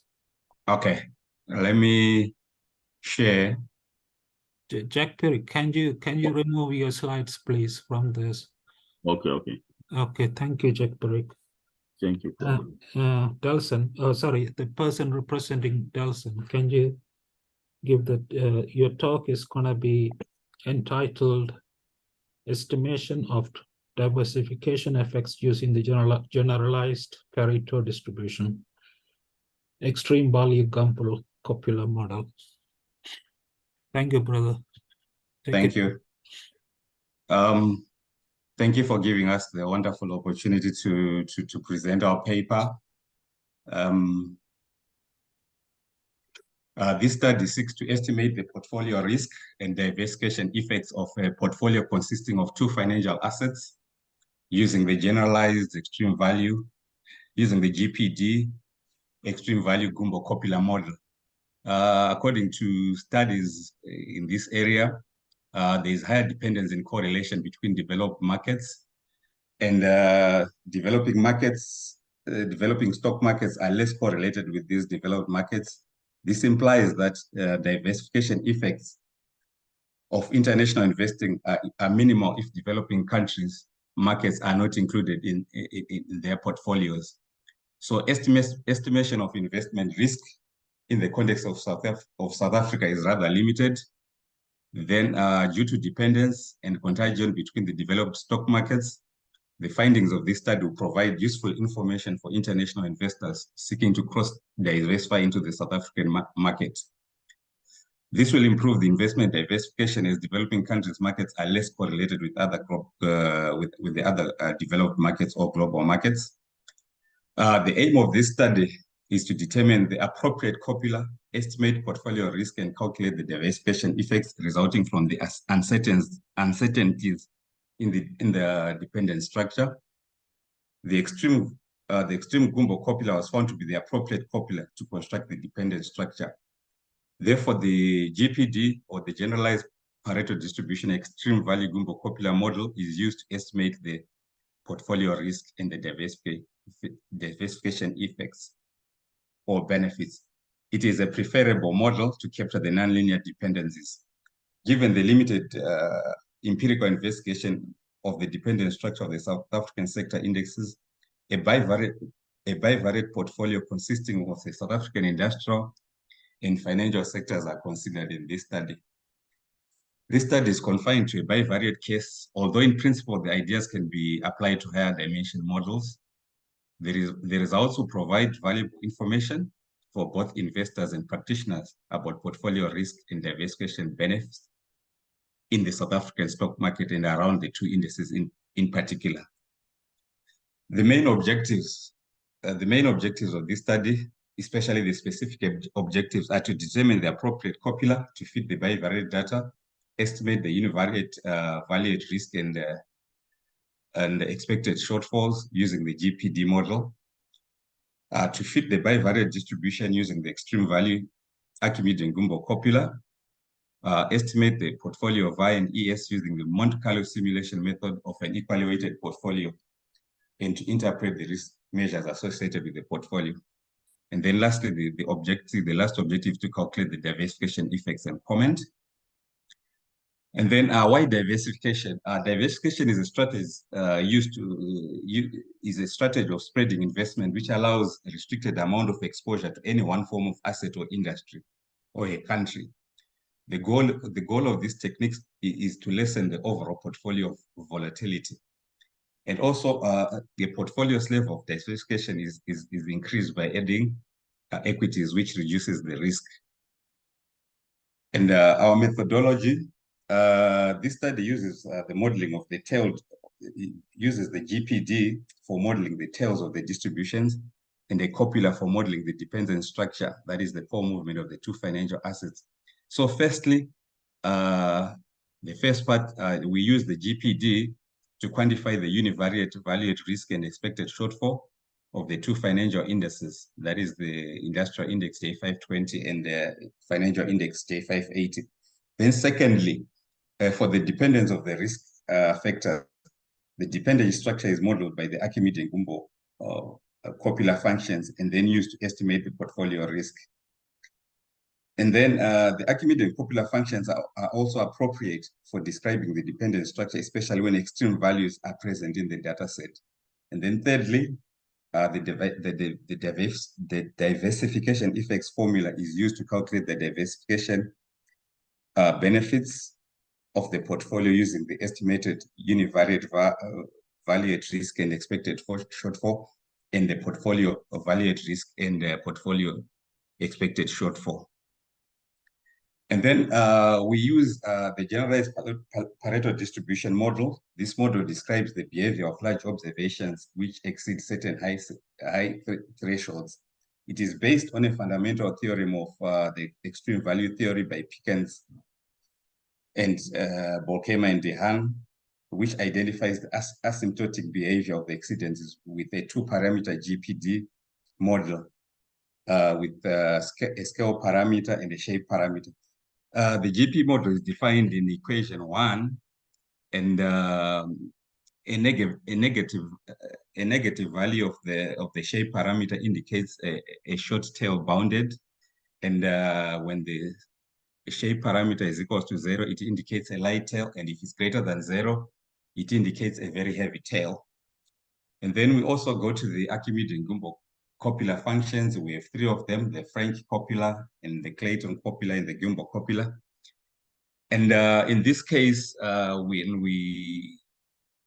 it is suspected that the Archimedean Gumbo copula is the one that will be able to fit our data set well, as the Gumbo copula is suitable for modeling the upper tail dependence, as we can, as it will be confirmed in the later slides that it's going to be the Archimedes and Gumbo copula when we use the scatter plot method and the AIC method to determine which which Archimedes and copula is suitable. And then we have slide 3.4. We have, according to NIFA, the Archimedes and copula functions are attractive because the copula parameter theta is related to the tail dependence coefficient, the Kendall's tau. And the relations are shown in the table. And in this case, in this study, the inference margins approach is used to evaluate our copula parameters. And then we have the axioms of coherence and diversification effects. And in this case, on this, a good risk measure has certain attributes that include coherence. And we have 4 axioms there. The main axiom that we are going to be looking at there, which is involved in this study, is mainly axiom 2 of sub-additivity. This property represents the benefits of diversification effects of a portfolio. And that means if you, this one in simple terms, it implies that if the addition of 2 component risk, in fact, the portfolio risk that is estimated will be less than the simple sum of the component risk used in the portfolio. And according to Rockefeller and Arsev in 2000, he showed that VAR is incoherent and not sub-additive when using the normal distribution-based model. However, it was shown that VAR is sub-additive when estimated, when VAR is estimated using the extreme value copula with heavy tail marginal distributions. And then for portfolio simulation of VAR and ES, there's a 5-step procedure that is used to estimate the portfolio VAR or the bivariate portfolio that we have. The first step, the log returns are calculated and the GPD distribution is fitted to the data sets. And then step 2, the log returns are transformed into standard uniform variates assumed to be identically and independently distributed observations. A plot of the uniform marginals will help to determine the Archimedes copula that we are going to apply to the data set. And in this case, it was found to be the Archimedes Gumbo copula for the pair of the transformed data series. And then step 3, we determine the bivariate copula that is to be fitted to the bivariate return series for each of the gains and the losses separately and estimate the parameter, that is the Kendall's tau in each case. Theta is estimated using the inference function for margins. Then step 4, we use the estimated extreme value Gumbo copula parameter to simulate N, that is the 5,000 in this study, uniform random numbers, and transform them to original scales of the log returns using the inverse quantile function of the joint distribution. We then use the average of the input parameters as the new GPD parameters. In step 5, we estimate value at risk and expected shortfall using the Monte Carlo simulation method of an equally weighted portfolio. In this study, the portfolio weights of the 2 indices are arbitrarily considered to be equal, but it is not a constraint as they can be varied freely. The portfolio VAR and ES are estimated, then the diversification effects are calculated. In the next slide, we have the diversification effects formula. And it is the difference between the portfolio risk that the aggregate or diversified value. We find the difference between the aggregate value and the simple sum of the individual component risk. Those are the undiversified values, and they're expressed as a percentage of the simple sum of the individual components risk, which is a measure of diversification effects. And then to test for, we have to test for stationarity, and to apply the GPD extreme value Gumbo copula model. The distribution, the data is assumed to be stationary, have no significant arch effects and autocorrelations. And our results, this study, we found that the GPD extreme value Gumbo copula will be used to estimate the portfolio of VAR and ES. The data was analyzed using the statistical packages listed in the slide. And the study uses the South African stock market secondary data extracted from the website. And the analysis involved a portfolio consisting of the South African Industrial Index J520 and J580.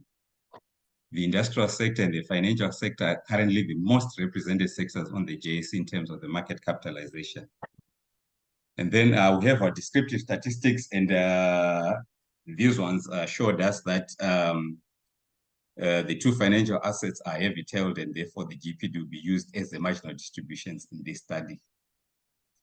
And the results for the stationarity, heteroscedasticity, and autocorrelations, the results indicated that the data is stationary, the data has no significant arch effects, and has got no significant autocorrelations.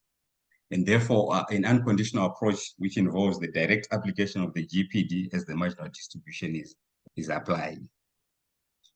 And then we also go to the selection of the appropriate bivariate copula using the scatterplot method and the AIC and BIC goodness of fit test. And from the scatterplot method, we realized that we could use the Gumbo copula as confirmed by the IAC and the BIC goodness of fit tests, which indicate that the Gumbo copula is the one that provides the best fit to the data set. And then we also have, we estimate the candle star and the tail of dependence in the table. And this means that the two stock indices have dependence in the extremes for both the gains and the losses. And then we also, from the univariate parameters of the GPD for the two financial assets, we estimated the shape parameter and the scale parameters. Then we had to find the average of those scale parameters and the shape parameters, which we're going to use when we are using Monte Carlo simulation to estimate, to simulate our data. Then the estimation of the diversification effects.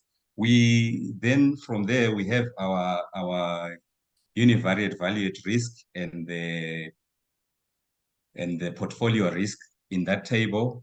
Those are for the gains. And then we apply that formula to calculate the diversification effects, where we have the simple sum of the univariate risk of J580 and J520. And then we also have the portfolio risk, which we are going to input, which we inputted into our diversification effect formula. And these results, they confirm that the value at risk is sub-additive when modeling using the extreme Gumbo copula with heavy-tailed marginal distributions. The estimated diversification effects imply that there's a trade-off for less gains for the portfolio, while there's greater protection against large losses. These results imply that there's a reduction in the portfolio risk. Then we also, in the next table, we have the estimated diversification effects for the losses. And we also have a similar results where the diversification effects for the losses for both values are greater for the gains than for the value at risk, implying that there is greater trade-off for the losses. This will enable the investor to avoid large losses. The results imply that there's a reduction in portfolio risk of the losses, and therefore diversification benefits are harvested.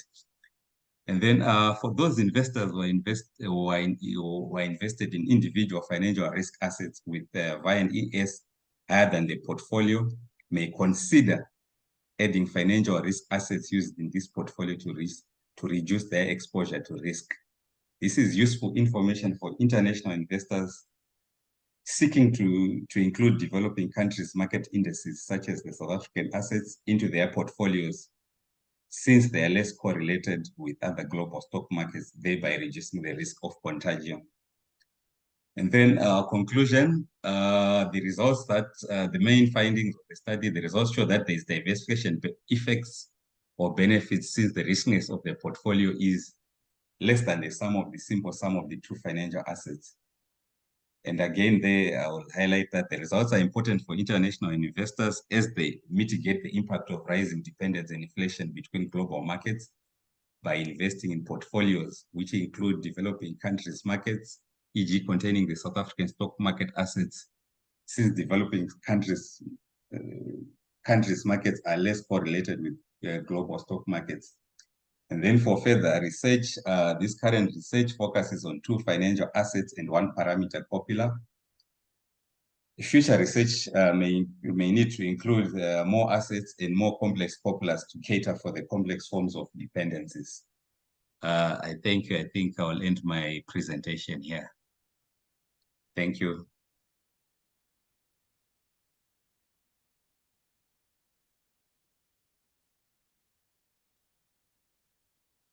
Hello. Hear me? Yeah. Any questions for our speaker? Can you hear me, guys, or no? Yes, yes, we can hear you. Thank you. Yeah, I just Nice asking. talk, sir. Nice talk. Very nice talk. Yeah, excellent talk. Thank you. Are there any questions on the talk? I mean, from the audience.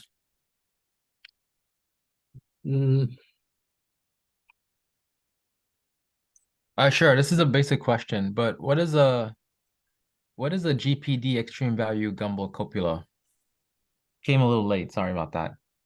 So GPD extreme value Gumbel copula. It is a model. We use the extreme value Gumbel copula to model our dependency structure and risk using the GPD, the generalized Pareto distribution marginals. So it's a combination of the GPD and the extreme value Gumbel copula, whereby the GPD will be used as the marginal distribution for the Archimedean Gumbel copula. That is the extreme value Gumbel copula. Okay. yeah, Right. Yeah, brother. Like, could you have used some other copula, like for example, the Clayton copula, or the there are so many other copulas. I'm sure. Yes, sure. Yeah. Why did you choose to use the Gumbel copula instead of the other copulas? Yeah.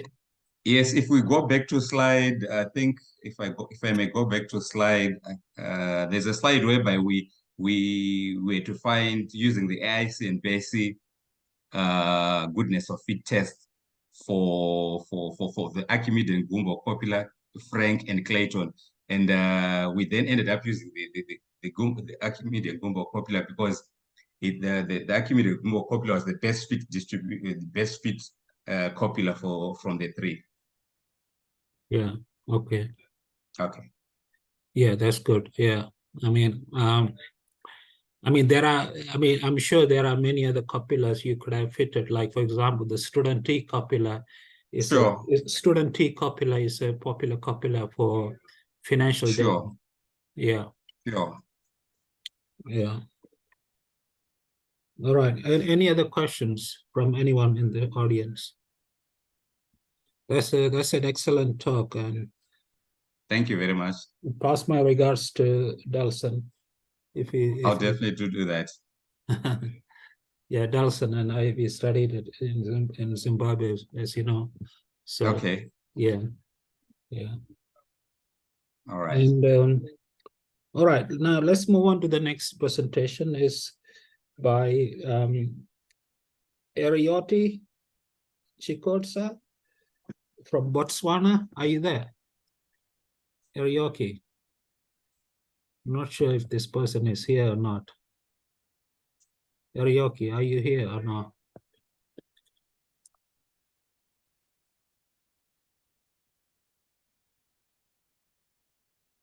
Erioki, are you here? I don't see him at the moment. Well, has he already given the talk? Because I wasn't here this morning. I mean, maybe, I don't know if he gave the talk already or not. I don't know.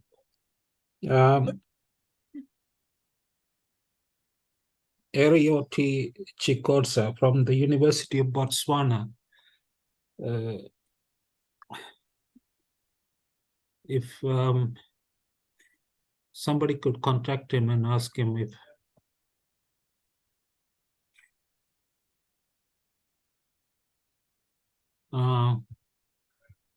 Yeah, I'll try to call him. Maybe you can move to the next one if the next one is there. the next one is Alphas from Stellenbosch University. Alphas.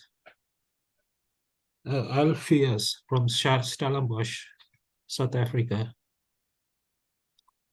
Doesn't seem to be here to now. Oh, next one, the person after that is Clarice. Clarice, are you here, Clarice? Oh. Clarice? Yes, I'm here, Prof. How are you, Clarice? I'm here. Can you hear me? No, you are a fellow Zimbabwean, so it's good. I'm fine, and how are you, Prof? I'm okay. How's Botswana?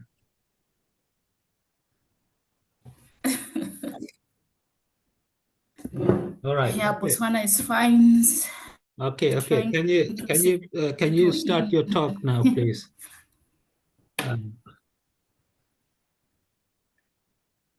Yeah. Can you start your talk, please? Yeah.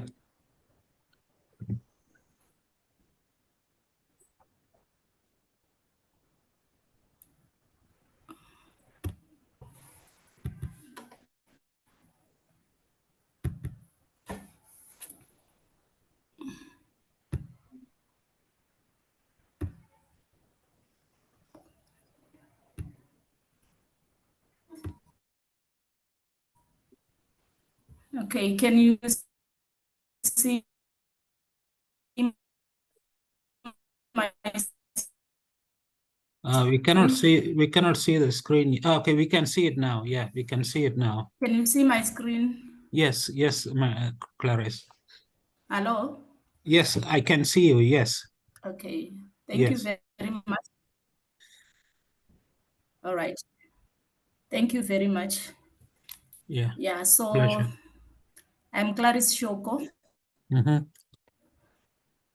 from the Department of Statistics at the University of Botswana. So my talk is going to be on short-term forecasting of emerging pandemics using support vector machine, an application using COVID-19 data from Zimbabwe that was published, and we are okay.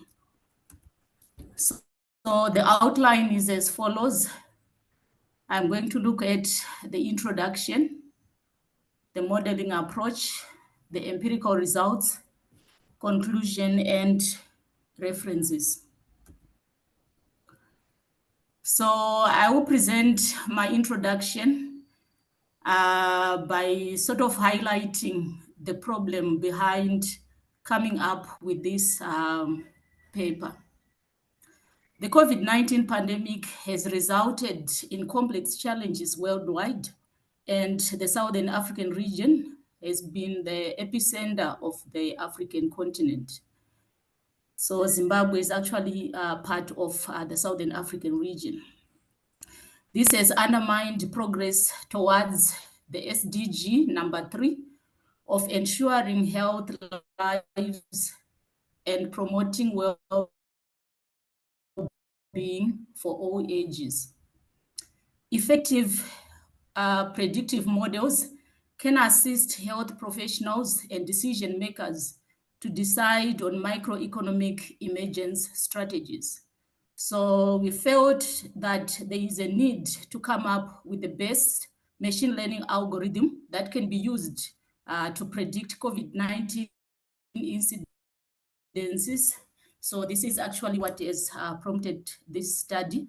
So we felt again that the severe acute respiratory syndrome pandemic did not prepare us enough in terms of methodology so that we'll be able to come up with ways of predicting COVID-19 pandemic. So in other ways, we are saying, in case there is another pandemic, which has the same characteristics as COVID-19, the model that we are going to develop might be used to predict such pandemics or epidemics. So we will be using the SVMs because these are SVMs, that is support vector machines algorithms. They have a good learning ability and are generally good at classifying, regression, and forecasting.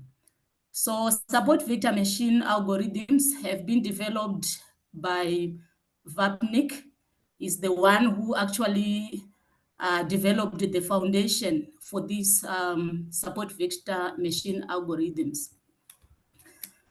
Support vector machines in machine learning community, they have created a similar enthusiasm as the artificial neural networks, or they can be called the deep neural network models when we are using more than one hidden layers.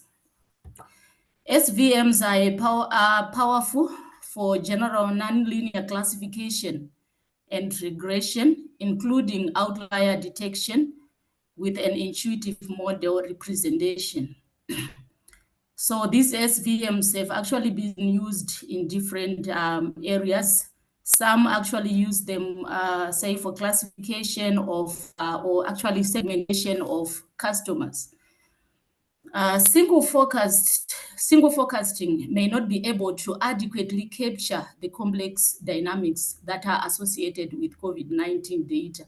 So although we are proposing that we want to use the SVM, as a single forecast model, it may not be able to adequately capture the complex dynamics of COVID-19 data.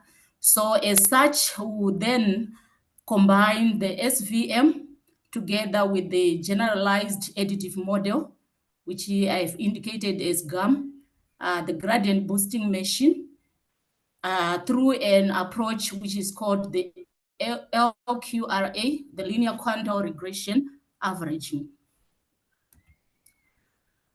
So we are basically going to use data from Zimbabwe, and Zimbabwe is part of the Southern African, is a country in the Southern African region. So the data that we used for this study, we got it from our welding data, where the link to the access for us to be able to access the data is given as follows. So we used data from May 28, 2020. This is when the first case of COVID-19 was reported in Zimbabwe, to January 10, 2022. So for this period, we had 625 reported cases, daily reported cases. So as such, we had to divide the data or the sample into the training set and the test set. So our training set had around 600 observations, and the test set had 25 observations. So the data from Zimbabwe was such that the highest number of reported cases was 9,185, with a mean of 370 cases reported daily. So using that data, the response variable that we used is the daily reported COVID-19 cases for Zimbabwe. And we used explanatory variables, that is the reproductive rate, the new cases, new tests, tests per case, time in days, and new deaths, among others. We also constructed some variables, that is leg 1 and leg 2, because we realized that in time series legs are very important for forecasting. We also included other variables like days of the week as well as months, which we also included as explanatory variables. So the SVM support vector machines, when they are used for regression, they are called the support vector regression. And this was introduced by Drucker. And the one who developed the SVM, which is Vapkin, was also part of the team that came up with the SVR approach. When input data are nonlinear separable, SVRs can produce accurate and robust classification results in a sound theoretical basis. So this can be done by employing kernel transformations. So you would find that when we are using SVRs without kernel functions, these actually do what we call the linear separation. But with the complexity of the data and the advantage of using SVR, they actually allow the use of kernel functions. So these kernel functions can be applied so that nonlinear separation can be employed in nonlinear data. SVR works by mapping the input space into a high dimensional feature space and constructs the linear regression in it, which can be expressed as f of x equal to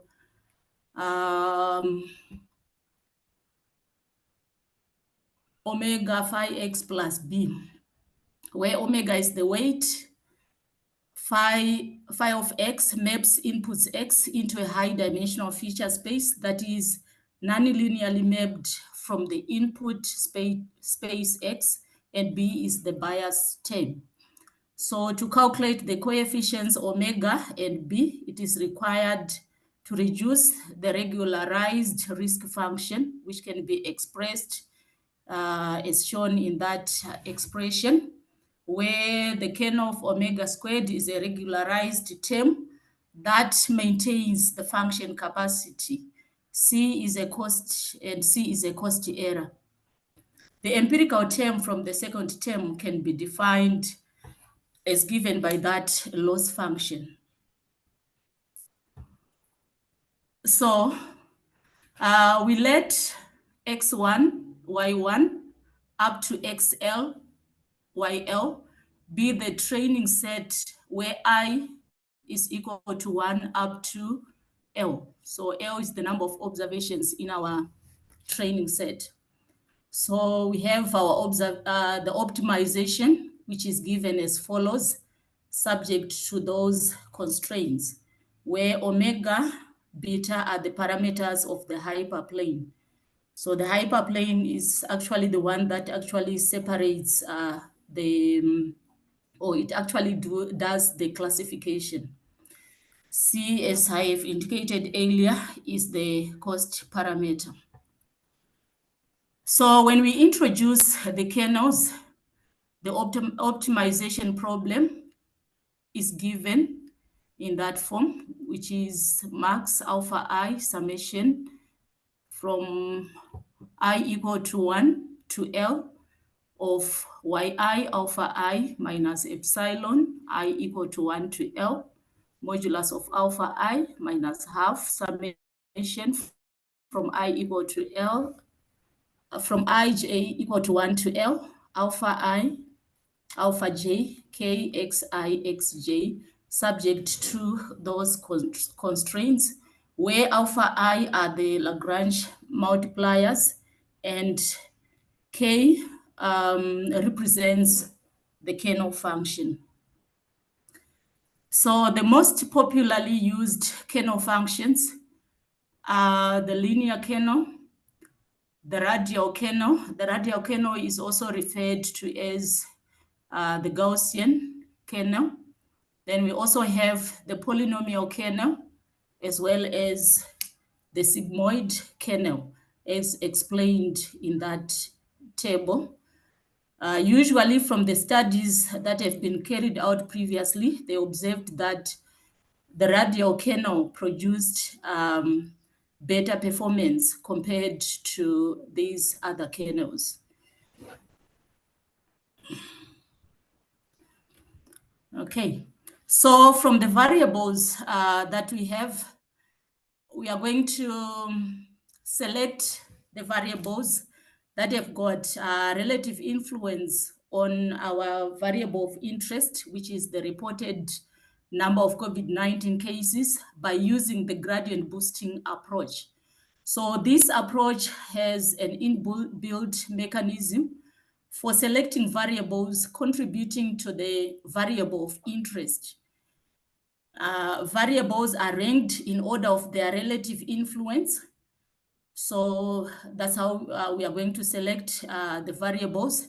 Then step 2 of selecting the variables, we are going to use the lasso via hierarchical interactions. Lasso means least absolute, shrinkage, and selection operator. So with this one, models with only the main, we are saying models with only the main effect are insufficient in most situations. So we need to do some sort of pairwise interaction, include some pairwise interactions to our variables, because co-interaction of two variables within a model may yield better performance. So we did this using the HeyNet R package that was developed by Ben in 2013. In this study, we consider pairwise interaction, and the model for pairwise interaction is given in that form. Then, as I've indicated, that considering a single focused model may have some disadvantages, we are going to include 3 models. We are going to combine 3 models, that is the GAM, the SVR, and the GBM.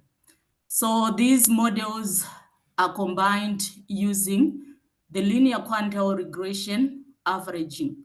So for this one, we're actually choosing the best model based on different quantile levels. So we let YTK be the daily COVID-19 forecast for the next 14 days, and K equal to 1, 2, up to K, total number of methods for predicting the next observations. The combined forecasts are given by the equation. So we have our combined forecasts or estimates or predictions of the COVID-19 cases using the LQRA approach, which is equal to beta T 0 tau plus summation from K equal to 1, beta K Y hat T K tau plus the error term. So in this particular case, our K will be equal to 3 because we are using 3 models. So like I said, Y hat T K tau, it represents the focus from the Kth model. Hello? Can you hear me? Yeah, we can hear you. You can go on. It's in progress. Yeah, it's fine.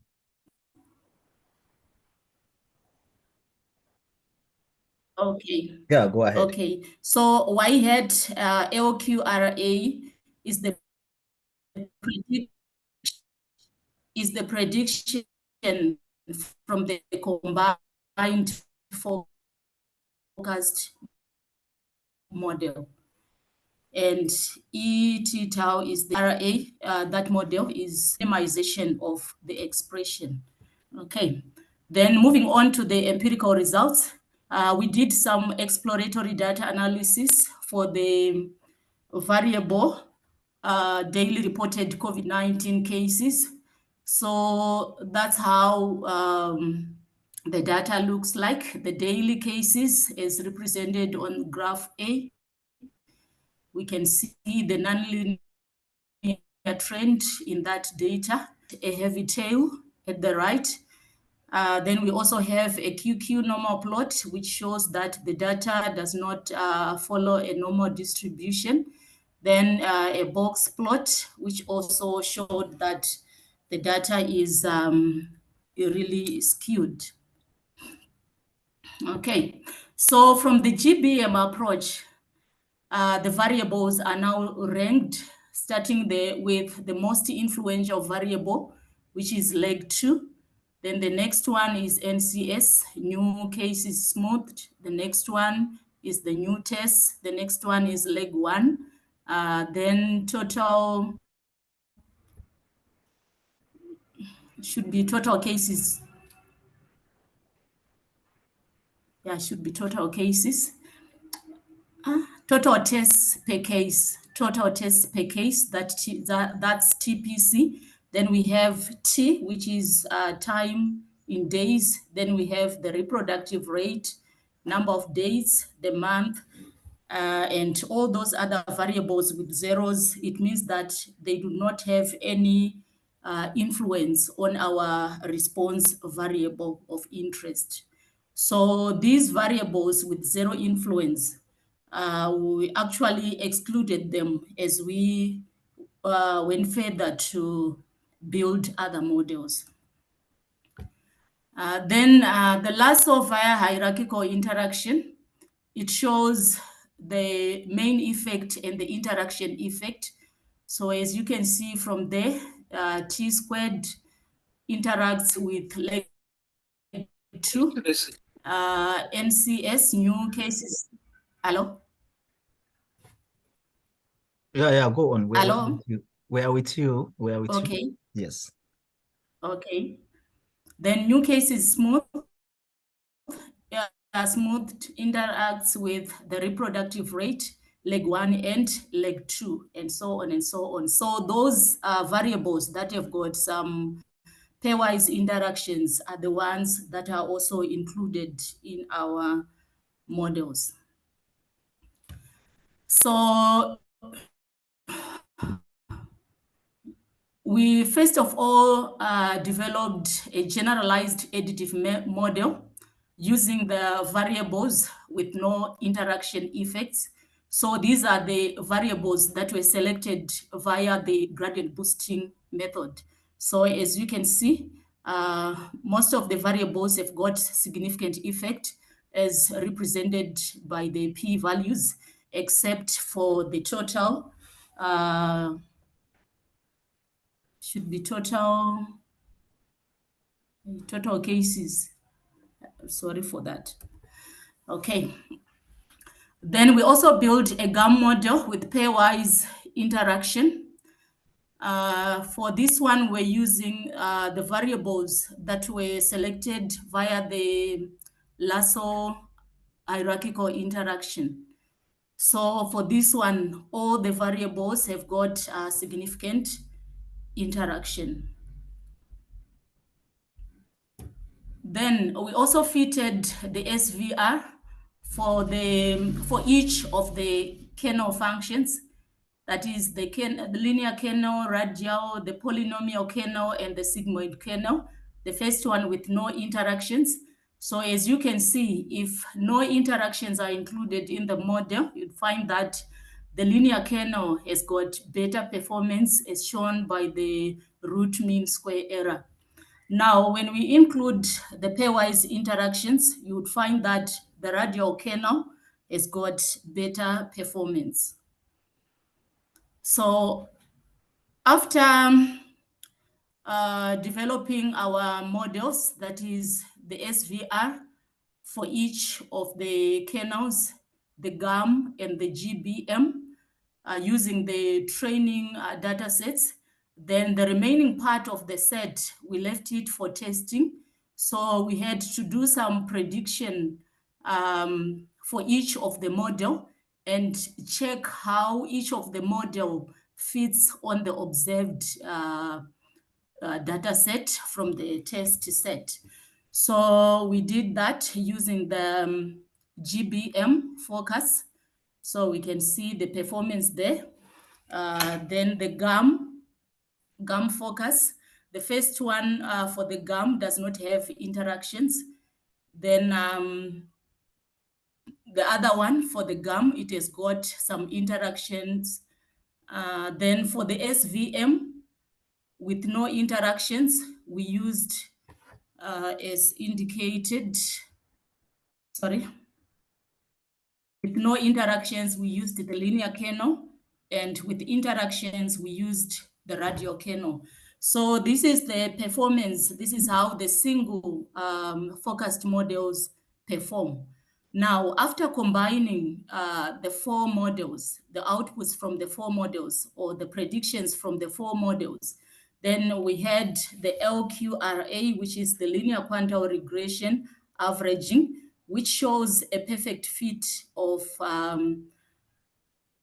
it shows a perfect fit, like the the fitted model, focus from the fitted model, they actually give a perfect fit of the observed data set. Then the other thing is that with the SVM model, you would find that the support vector focus, they perform better than all the other models. Okay, then we also did some performance metrics. For this one, we only selected the SVR for the linear and the SVM for the radial with interaction. So from the performance metrics there, you would find that if I can pick from the Theus-Hugh statistic, you would find that after combining the forecast from different predictions or from different models at tau equal to 0.5, the linear quantile regression averaging has got the best performance with a Theus-Hugh of 0.004, which shows that the prediction is very close to the observed data set. And the one that fits better is the LQRA with interaction effects. So we have an equation there which shows how each of the focus contribute to the model. Okay, so this paper proposes Lasso via hierarchical pairwise interaction in selecting variables that are not correlated with the greatest predictive power in single focused models. The selected variables are then used as covariates for the GAM interactions model, which are used for short-term predictions of reported cases of COVID-19 using data from Zimbabwe. It models based on the KPIs or models with hierarchical interactions. Result from the study could be useful to decision makers in the health sector, resource planning and management of pandemics. The methodology developed could form the basis for the predicting future pandemics. Then, like I said, the references, this study is from a paper that was published in collaboration with Caston Sigauke and published in the American Journal of Infection and Control. Then the other work related to that, we also published another paper on short-term forecasting of confirmed daily COVID-19 cases in the Southern African Development Community region. For this one, we're using the quantile regression models for combining forecasts. Then those are some of the references. Thank you. Thank you very much, Clarice, for the wonderful presentation. You have done well. And to the participants, if anyone have any question, observation, or comments, can unmute himself and make the comment directly to our speaker, Clarice Shuko.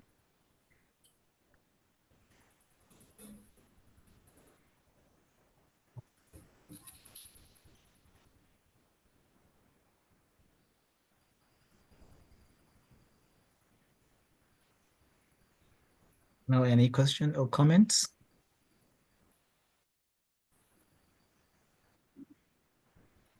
Yeah. Clarice, still, I don't know. I just want to. It's just an observation regarding the data. I see that you also have the data until 2020, and remember we are in 2023. It will be interesting to extend the coverage of the data so that you can have capture more information, and at the end you can give a significant advice towards the predictions. I think it's important. You take note of that.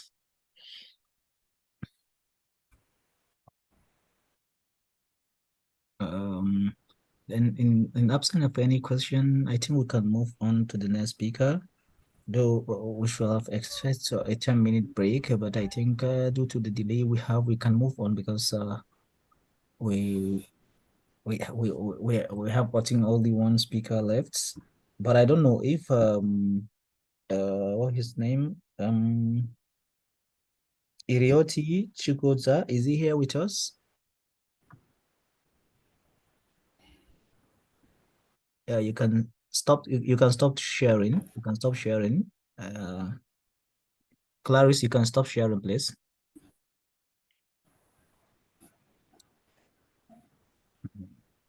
Is Irioti Chukwuza with us here from University of Botswana?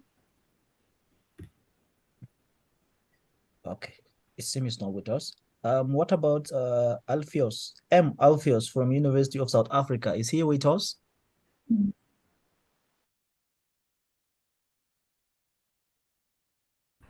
No, I pressed on hide the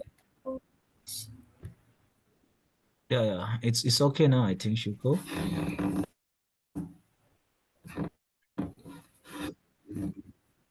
The next speaker is M. Okay, thank you very much. Yes, thank you very much.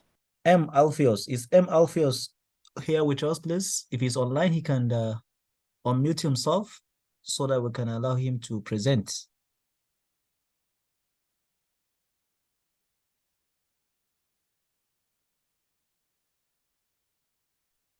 Okay, and we have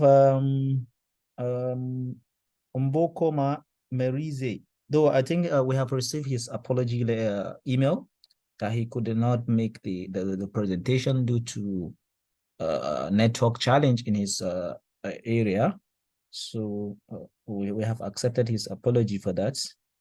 In absence of this, what do we suggest? Can we move to the general discussion? Dr. Quinsley, are you with us here? Yeah, I think we should. Yeah. So I don't know, Dr. Emmanuel, are you with us?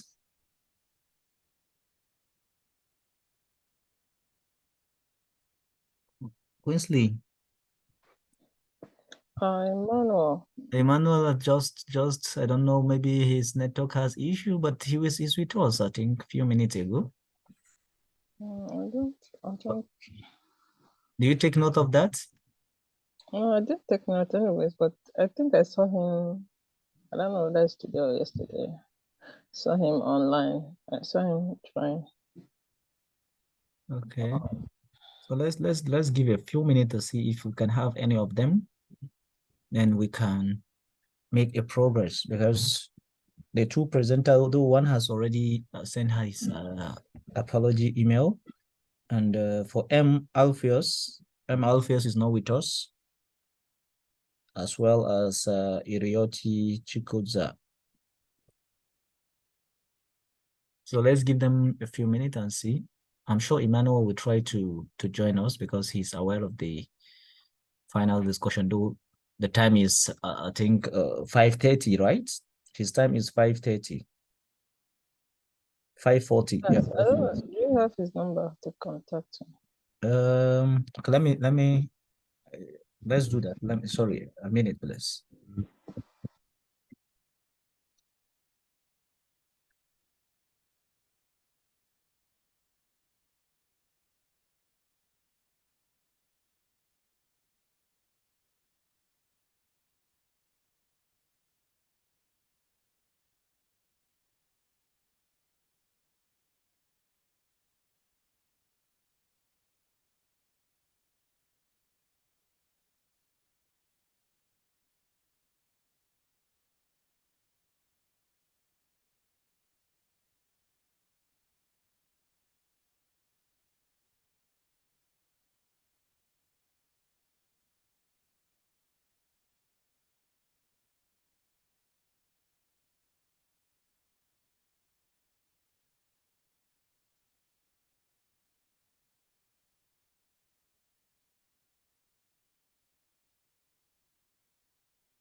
We only have 10 people. Let me see. Just a minute. So we have This guy is here. Look, Arioti. yeah, it's just now. This one is let's Admit him too. Admit him. I admit him already. Now is the second. No, you haven't admitted yet. Okay. Okay, ask him to give a talk now. Ask this guy to give a talk. Yeah, let him join first. Okay. You sit here. Ask him to give a talk. Yeah, but still talk to that Emmanuel so that he should prepare because I think Maybe there may be other people. I don't know who may want to give a talk also. But anyway, first ask this guy. Do we have sorry please, do we have anyone that has not been that has not present and is interested to do a presentation? Yeah. Yeah, I think Elliot is prepared. I think he was having internet connection, so but he's in now. Yeah, can you give a talk now, please? Irioti will give a talk. If we have any other one. Irioti, can you please unmute yourself? Hello, yes, I'm now in. Okay, so you can share. Let me make you an admin so you can share your slide and start now. Thank you. Yeah, because we have been waiting for you all this while. Sure, I knew that I was supposed to present at 5:30 according to our time here. According to the time, right? Yeah. Yes. Yeah. Is it 5:30? It's 3:30. You are expected to present 3:30. So it's almost is the time has passed already, but nevertheless you will present now. No, I think it's 5:30 this side. Your side is 3:30, yes. Yeah. That's your side, right? I understand. Can you see something there? Yeah, we can see. Can you enlarge the screen because it's not a full screen? Okay. Let me see. But if you hold can Control and press L. You can Control L, I think. Control L. Control L. Yeah. Is it fine? Yes, it's fine now. It's very fine. So Irioti, you can move on. You have 25 to 30 minutes to wrap up the presentation, including the question and answers. Thank you very much. No, thank you very much, organizers of the workshop. My apology for the hitch. I want to thank Farai there for resending me the link. Well, my talk is on fuzzy stochastic model for pricing weather derivatives in incomplete markets. This is work in progress. I should underline that at the beginning. And this is work that is being pursued in collaboration with quite a number of colleagues under the Masamu Samsa project or program, which is a program that has assisted quite a lot to bring us together as mathematicians from different points of Africa and even from abroad. Initially, I sent some abstract on something else, but I thought this was more appropriate given the spirit and the intention of the workshop to foster collaboration. Okay, let me go into the talk. Well, the structure of my presentation is as given there. I've got an introduction. I will also talk a bit about valuation of weather derivatives. And so basically, I want to also bring out the idea of a weather derivative. These are quite necessary and relevant instruments in the financial market, given the climate change, which is a monster that is doing problems across the globe. So it's very important to find ways of managing risks that emanate from the impact of weather. I will also talk about the preliminary concepts on the relatively new mathematical thinking of fuzzy logic. I will have a proposed model. I'm calling it a proposed model because like I've said earlier on, it's still under development. It's a work that is in progress, but I thought it was helpful if I could present it here. Well, the background of the problem is that humanity, since the time immemorial, has been involved in a number of socio-economic activities that are influenced by the state of weather, by temperature, by rainfall. I managed to listen to one presentation earlier on before the system booted me out. A presentation, I think it was by Caston, where he was talking about issues of extreme weather conditions up there in northern South Africa. So weather has been at the center of human activity since a time immemorial. Now the profitability even today of numerous modern firms, be it a company in the energy sector, transport, or even in the hospitality and industry, hospitality and catering. Most of these companies are affected by the state of weather. I'm giving there an example of a company that trades in gas. The gas used to heat up homes. Apparently, such a company would record more sales on a very cold day because people will be buying more gas to heat up their environments, their homes, their offices, than they would record on a warm day. Now, since weather impacts so much on the profitability of numerous companies, over the years, finance experts, mathematicians, and other researchers have developed mechanisms to manage that variation or variability in revenue due to the fluctuations of the state of the weather.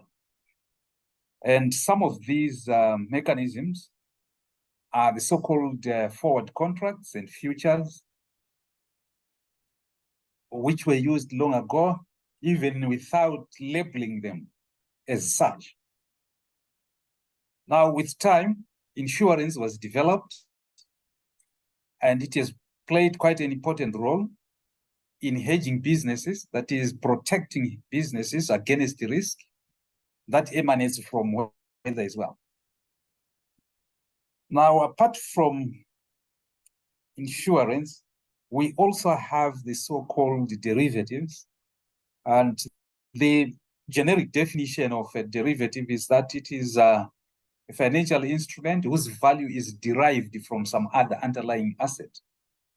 Now, specifically, a weather derivative is a financial instrument that is used by either a company or an individual to hedge against the risks associated with unexpected weather conditions. Now, in this contract, the writer is paid a certain amount upfront and has an obligation to pay the contract owner if the predetermined weather condition eventuates. So what happens here is that the one who pays some bit of money upfront becomes the holder of the contract. He wants to protect himself from adverse weather conditions. So upon the eventuation of that undesirable weather phenomenon, the writer of that contract will pay the holder. And if that weather phenomenon doesn't occur, well, the holder does not receive anything. For example, one would want to hedge themselves or to protect themselves against, say, some flood that's going to destroy a portion of their crop.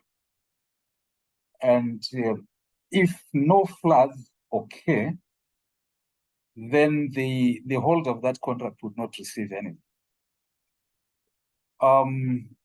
Here I'm talking about weather derivative and weather insurance.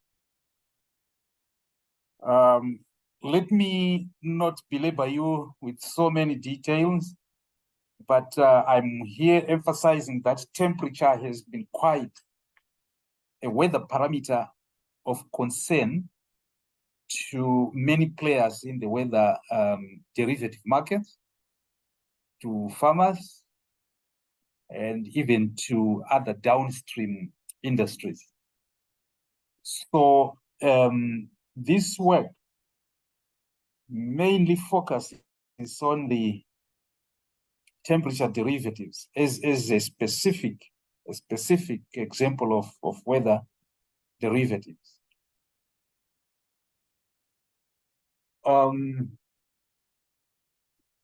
Well, some few points here. We are noting that weather derivatives improve diversification as well. We also have on point number 3 that actuarial price is defined as the discounted expectation. Here on this slide, I'm just focusing on the difference between the actuarial method of protecting yourself against undesirable risks versus the weather derivative method. The actuarial science or the actuarial price approach basically focuses on discounting expectation of the payoff with respect to what we call the real probability. And it also adds the so-called surfeit loading, which is the risk premium payable by the insured. Now, the weather derivative approach offers an alternative to that.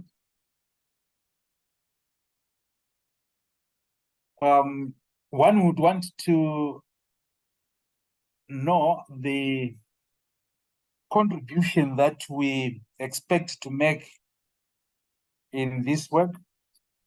There are 2 dimensions. The first one is that we want to contribute a special method, a special approach by using a so-called fuzzy logic to weather derivative model development.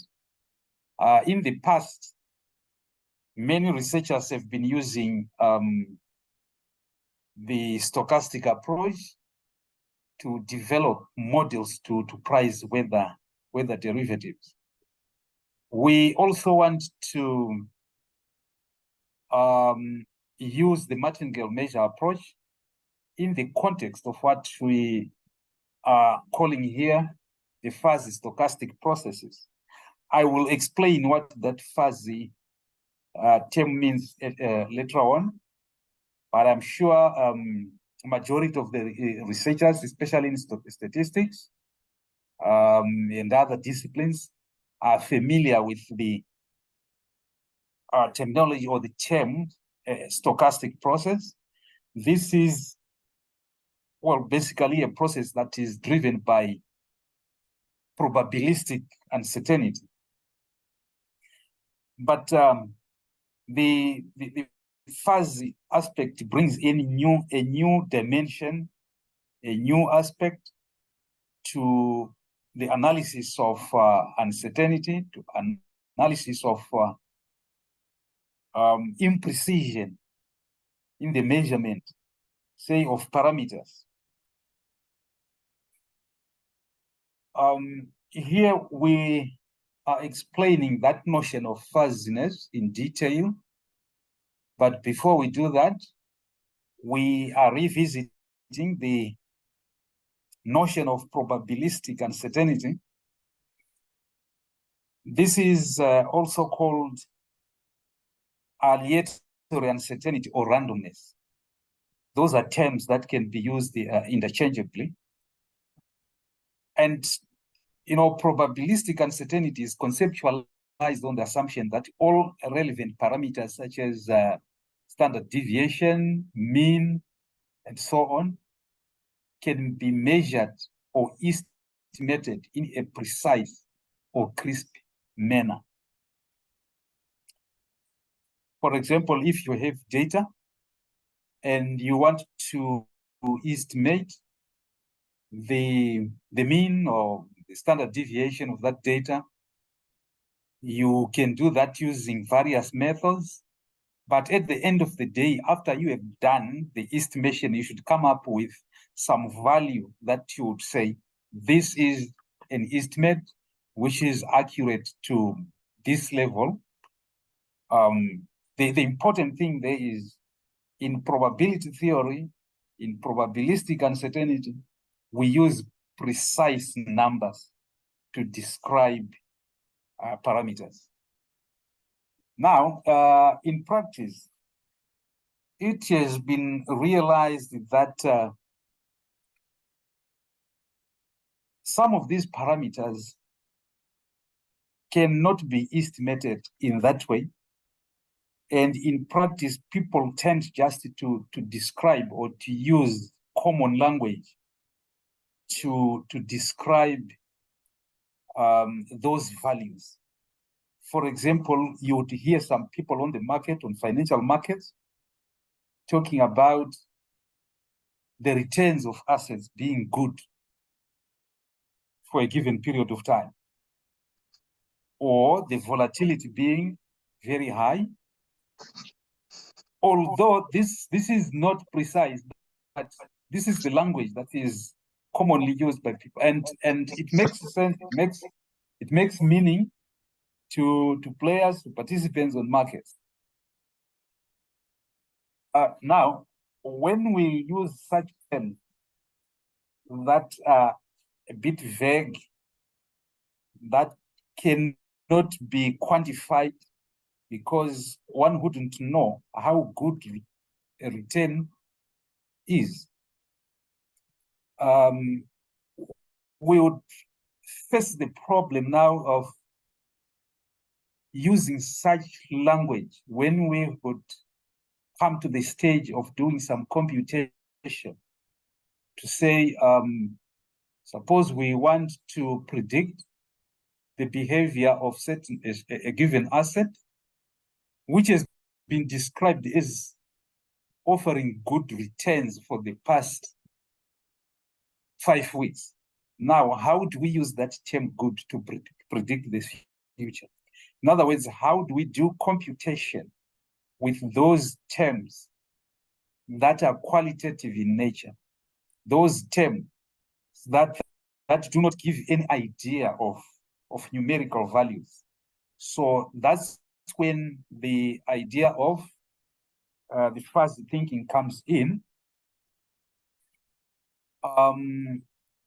We will start here by giving some definition of what a fuzzy set is. Here it says, if X is a collection of objects that are denoted generically by small x, then a fuzzy set, which is A bar in X, is a set of ordered pairs. And that set of ordered pairs is such that each pair has got a value X. And some other value called mu A bar of X. So what it means here is we've got a function mu A bar, which has been evaluated on X.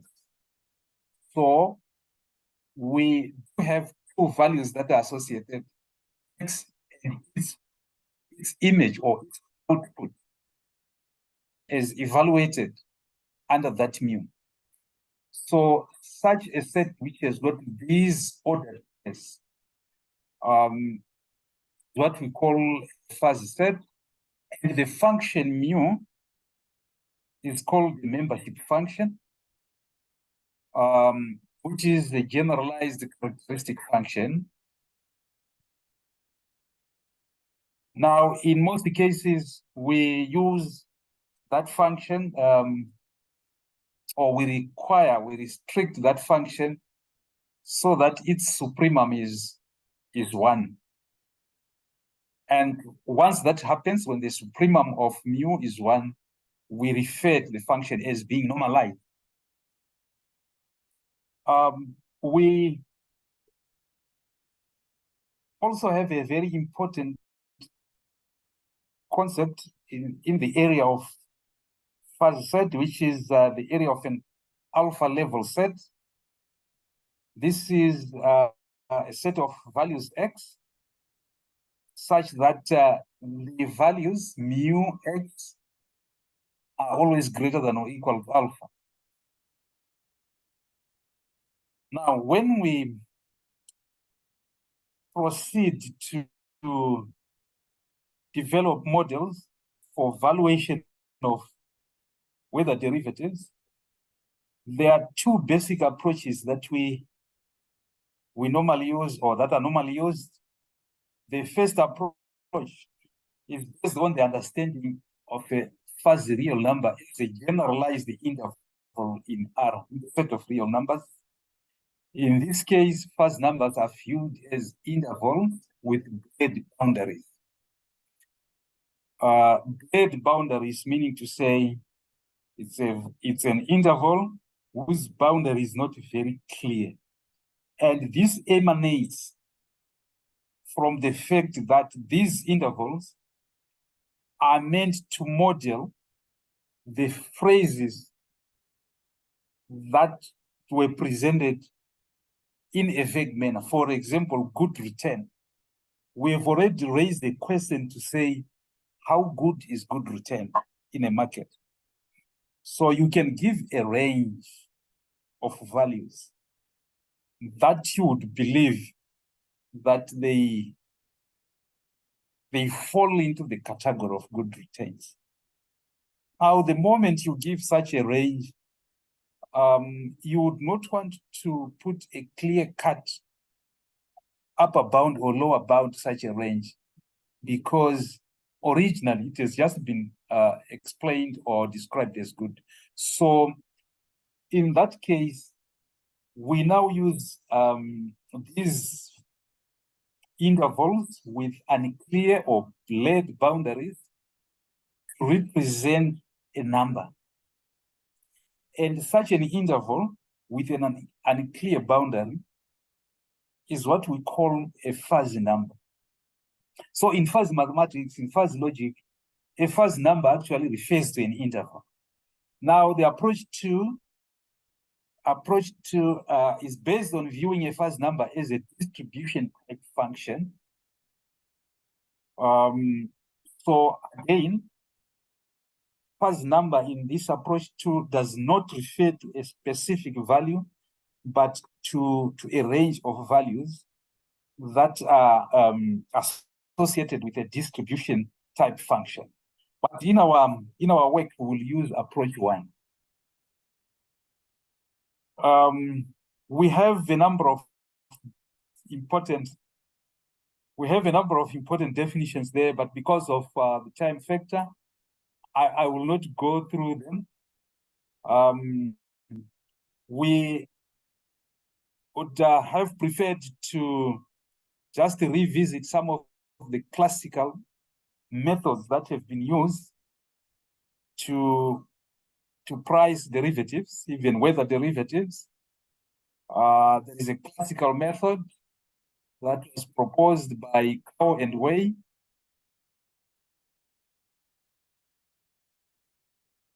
And this is evaluation method or evaluation formula presented in equation 2 there. I will not go into the details. We also have the utility-based pricing method. Now, when we price derivatives, there is the so-called arbitrage-free method. The arbitrage-free method consists in constructing a portfolio that replicates the behavior of the derivative over time. And this has been quite useful over the years. Such a replicating portfolio would consist of the underlying asset, which could be a risk asset such as the stock, and the riskless asset such as a bank account. So the underlying asset, such as a stock, like I've said earlier on, must be something that is tradable. It should be something that can be bought, that can be sold. So it is brought into the portfolio that you construct, the portfolio that helps to replicate or to mimic the behavior of the derivative.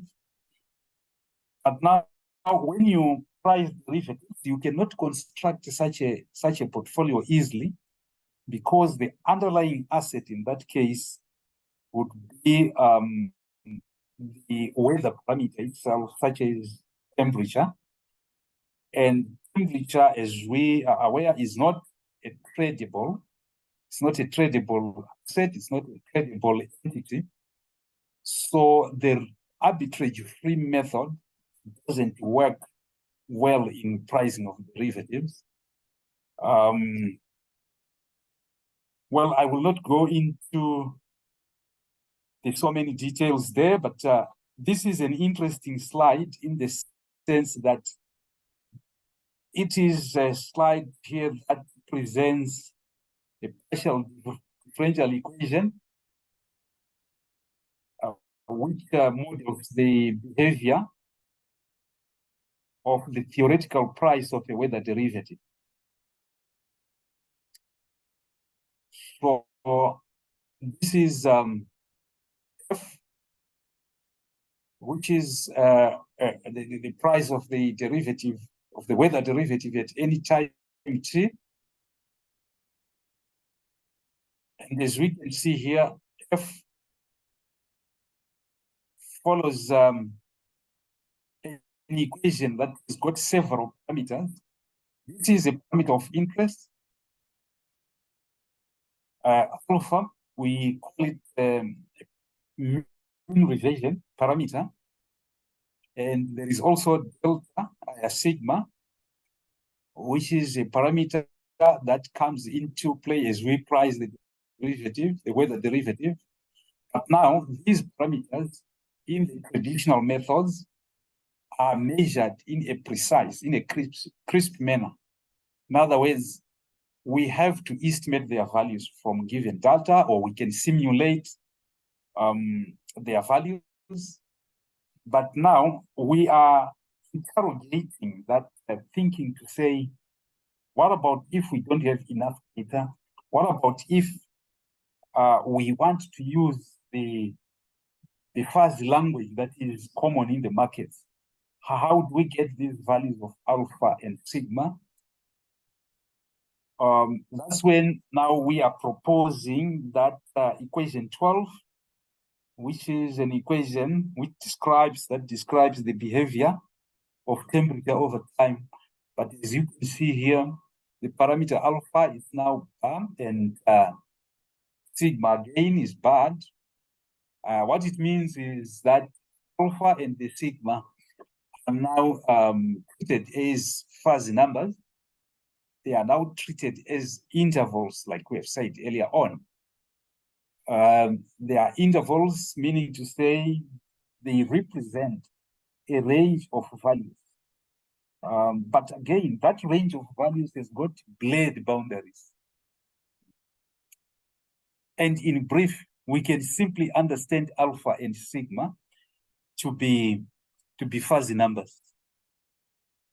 So I already indicated that this is work in progress. We intend to develop some explicit solution for this differential equation, which is under 12 and 11. but where the parameters alpha and sigma are fuzzy numbers, and where we also assume that 12 is the description under the fuzzy stochastic method, description of the evolution of temperature. Now, we know that sometimes it is not easy to find explicit solutions of such equations. So in that case, we also intend to use MATLAB to do some simulations and some numerics. Well, thank you very much.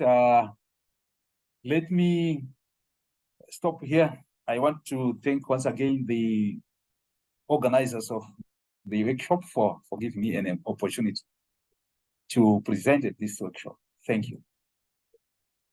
Thank you very much for the wonderful presentation, Rioti Chikoza from the University of Botswana. We really appreciate your insightful presentation. To the participants, if anyone has any question, observation, or comment, should please unmute himself and ask Mr. or Dr. Arioti in order to respond accordingly. Thank you very much, or you can raise your hand.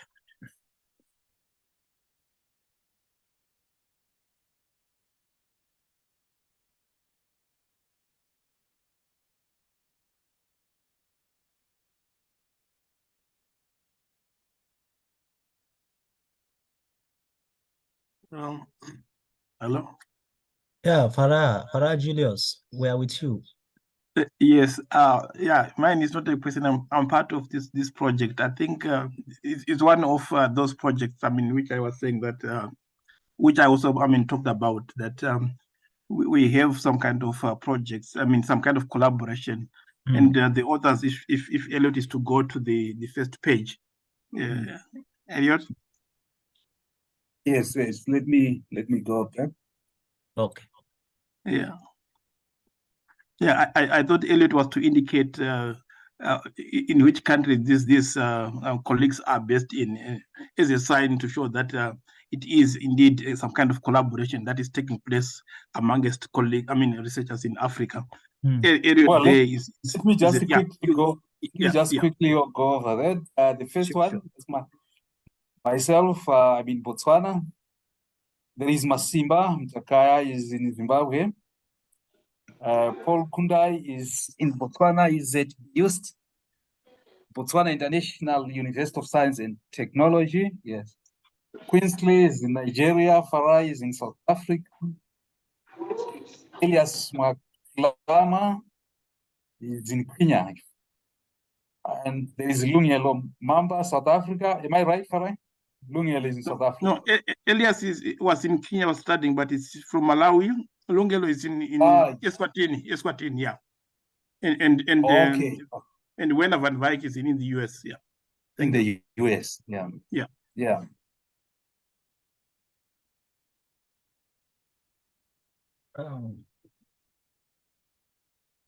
Okay, thank you very much, Irioti, and also Farai for the observation in order to understand that yes, this is a collaborative work which comprises of many African countries, and this is one of our aim or even goal of this organizing this workshop in order to motivate one and every one of us for the power of collaboration, which will definitely improve our statistical, mathematical, and even other areas research, especially in African continents, and also assist young researchers and mentor them in order to also be part of the international community and even compete with the developed countries in the future.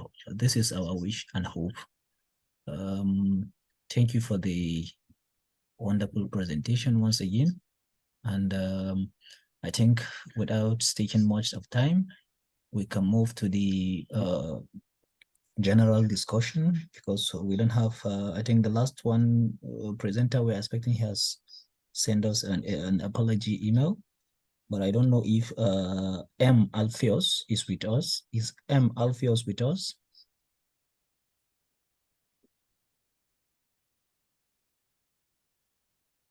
I think M. Alpheus is not with us.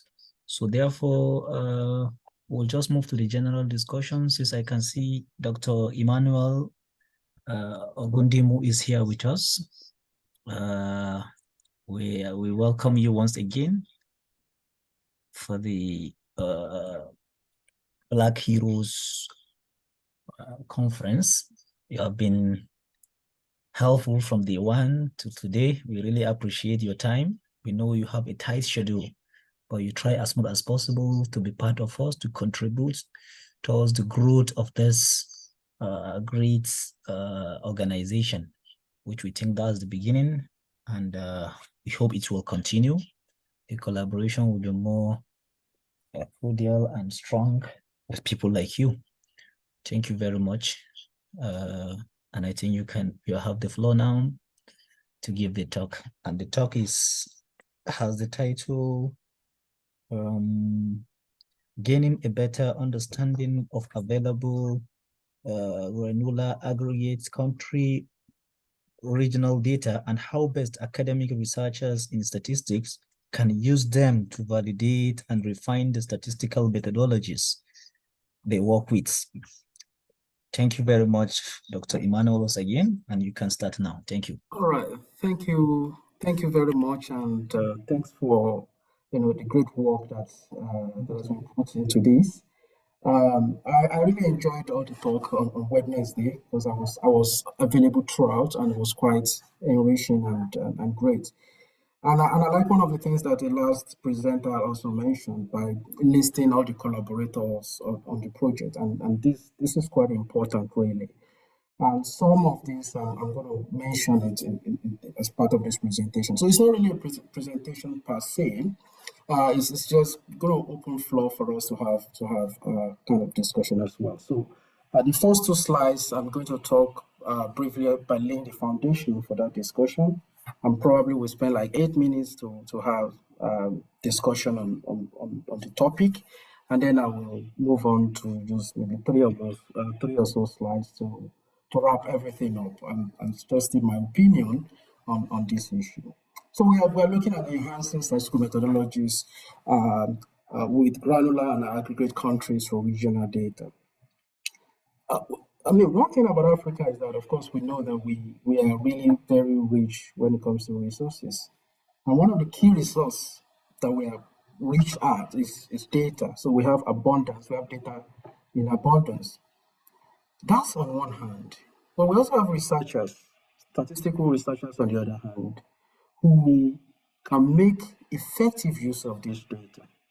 They can use it to validate existing methods, they can use it to refine existing methods, and they can even propose new methods.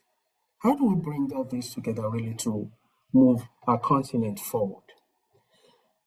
Now, it then makes it important for us to be able to distinguish among different types of statisticians that we have, and that's when I started the slide with. So we have theoretical statisticians, we have methodological statisticians, and we have applied statisticians. Some might disagree with this and probably think of it from the angle of a theoretical statistician, an applied statistician, or a practicing statistician. But my argument would be that all statisticians are practicing statisticians in one way or the other. Now, some of us are familiar with theoretical statisticians, and we know the kind of things they do. They speak in an abstraction. Let X be a non-empty set. You think that, they're doing abstract stuff, and they're somehow far away from data. Perhaps these are not the people that I'm focusing on here.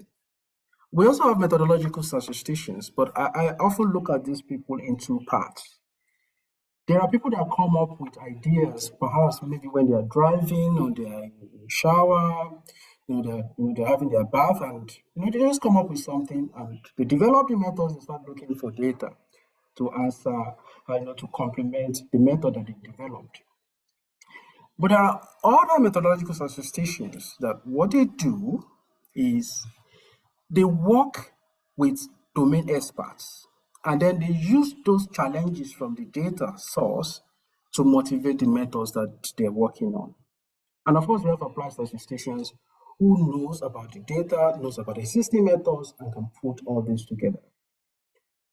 Now, these two are quite important, but in reality, to make impact and to contribute to the development of Africa, I think we need to bring people together, and then we need those methodological statisticians here who knows about the data and they can use it to motivate their problems. And we need applied statisticians as well, the domain experts, the end users, and of course, the policy makers. Now, before we go into the discussion phase of this, I just want us to look at this four quadrants that we have here. So we have data in abundance, as I mentioned, in Africa. And some of these data sets, we can define old problems on them, right? There are data sets that has been used in 2007 DHS data set, for example, in Zambia. And there's newest version of this data in existence. We have those kind of things. And then we can also have problems defined on these data sets on the basis of the fact that perhaps additional variables have been added to some of them. So all this are possible. And we have statistical methodologists who can effectively use old solutions, old methods that have been developed. And now in the era of AIs and machine learning, of course, this is also possible. Now the question is, which quadrant do we really want to, put ourselves in so that we can move this forward? As I mentioned, of course, we can have old problems, we can use old solutions. Perhaps something has been said in 2007, the HIV data set in Zambia. And then we have people that want to look at what are we still seeing? Can we validate that using 2018 HIV data set? Do we have see patterns? Are we still seeing the same thing? So we get something out of that. So this will lead to some incremental improvement in the knowledge base that we have. Perhaps this is a quadrant that we really do not want to find ourselves. We define a new problem and we're still using old solution. Probably will struggle to really bring something out of this. It's not impossible, but we might really struggle to get something out of that. And of course, some of you will also agree with me that, to have an innovative change, we can look at old ideas in new ways. In fact, that's how we get research ideas. Research ideas will happen when we look at old problems from a new perspective. If we find ourselves in this quadrant, we're going to have clear, innovative change. But if you want to disrupt the system, really, then we can define new problems on this data set and provide new solutions indeed to them. Then the question remains that which of these quadrants really do we really, want to focus on or do really belong to?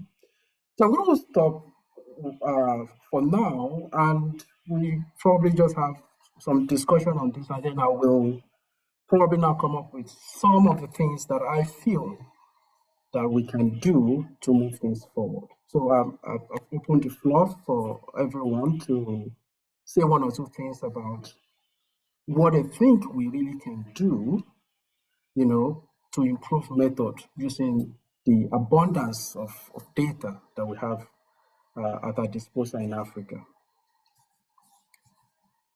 So who's going to go first, really, to say something about this, really? And if the floor is open, and any member that want to add anything, you can unmute yourself and give your contribution.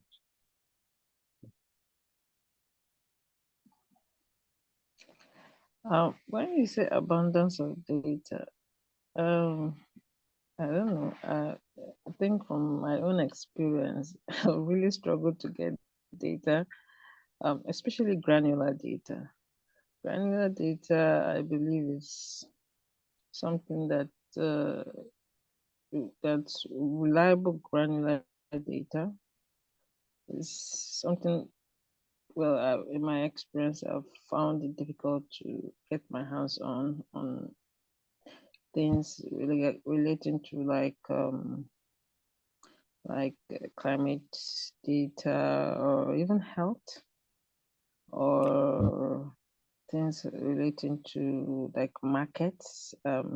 When I say market, not maybe like stock, even stock markets, daily stock market data, especially the ones that's open. Anyways, maybe sometimes you would have to go and purchase or something like that.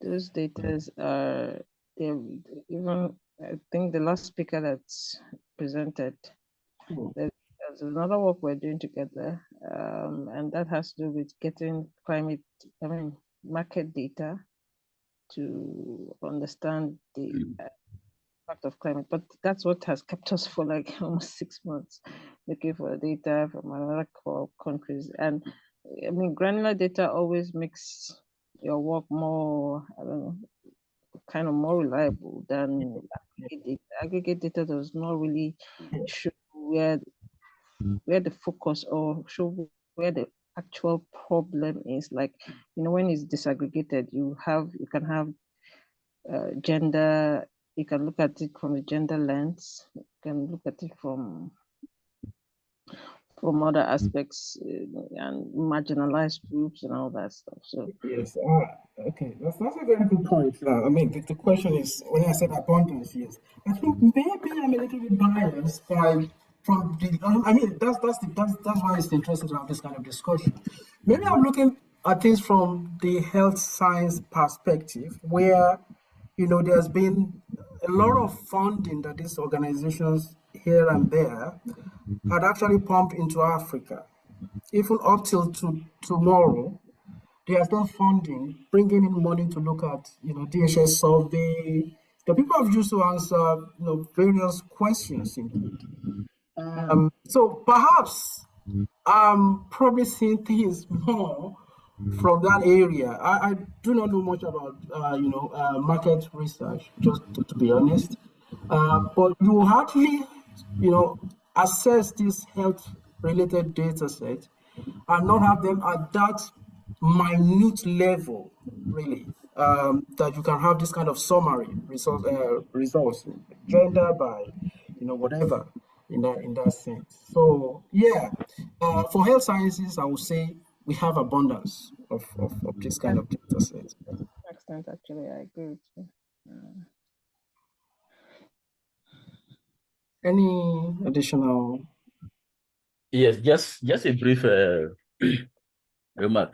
I think I lost a bit of connection with him at the earlier part. His distinction between the theoretical statisticians and the methodological aspect where models are developed, models are developed based without thinking about data, wasn't so clear to me. Then the second part as to where we should be going from now, in my opinion, is that the world is fast changing and the problems we have are also taking different dimensions. So I think it'll be interesting if we can begin thinking of models based on the mechanisms that generate the data that conforms with it, then we'll be able to predict future solutions in actually containing the challenges that we have, especially in the health and then the economic sector. Thank you. Okay, thank you very much. Can I just comment about what I was trying to say here? So, indeed, we have methodological statisticians, and there are various types of methodological statisticians. The point I'm trying to raise here is that there are instances. I mean, I've seen people, and I've read people, and I've read their work, and I've worked with people as well that the methods are already developed before they start thinking about data. I mean, there are instances of that, really. They just have. I'm trying to work on this. Do you have this kind of data set that could express or show these kind of things that that I've developed or have proposed methods for? right? But the point I'm trying to make here is just that there are people that whatever they do is actually driven. They don't just develop the methods, but the model development is actually driven by having a particular problem that necessitated or warranted them to develop a new approach. So that was what I was trying to say there. That's okay. That's fine. Any further comments, please? Yes, please go on, Castor. Castor, please go on. Thank you very much. Can you hear me? Yes, I can hear you. Oh, okay. Just give me a second. I want to close the door. There's noise coming from the kitchen. Okay.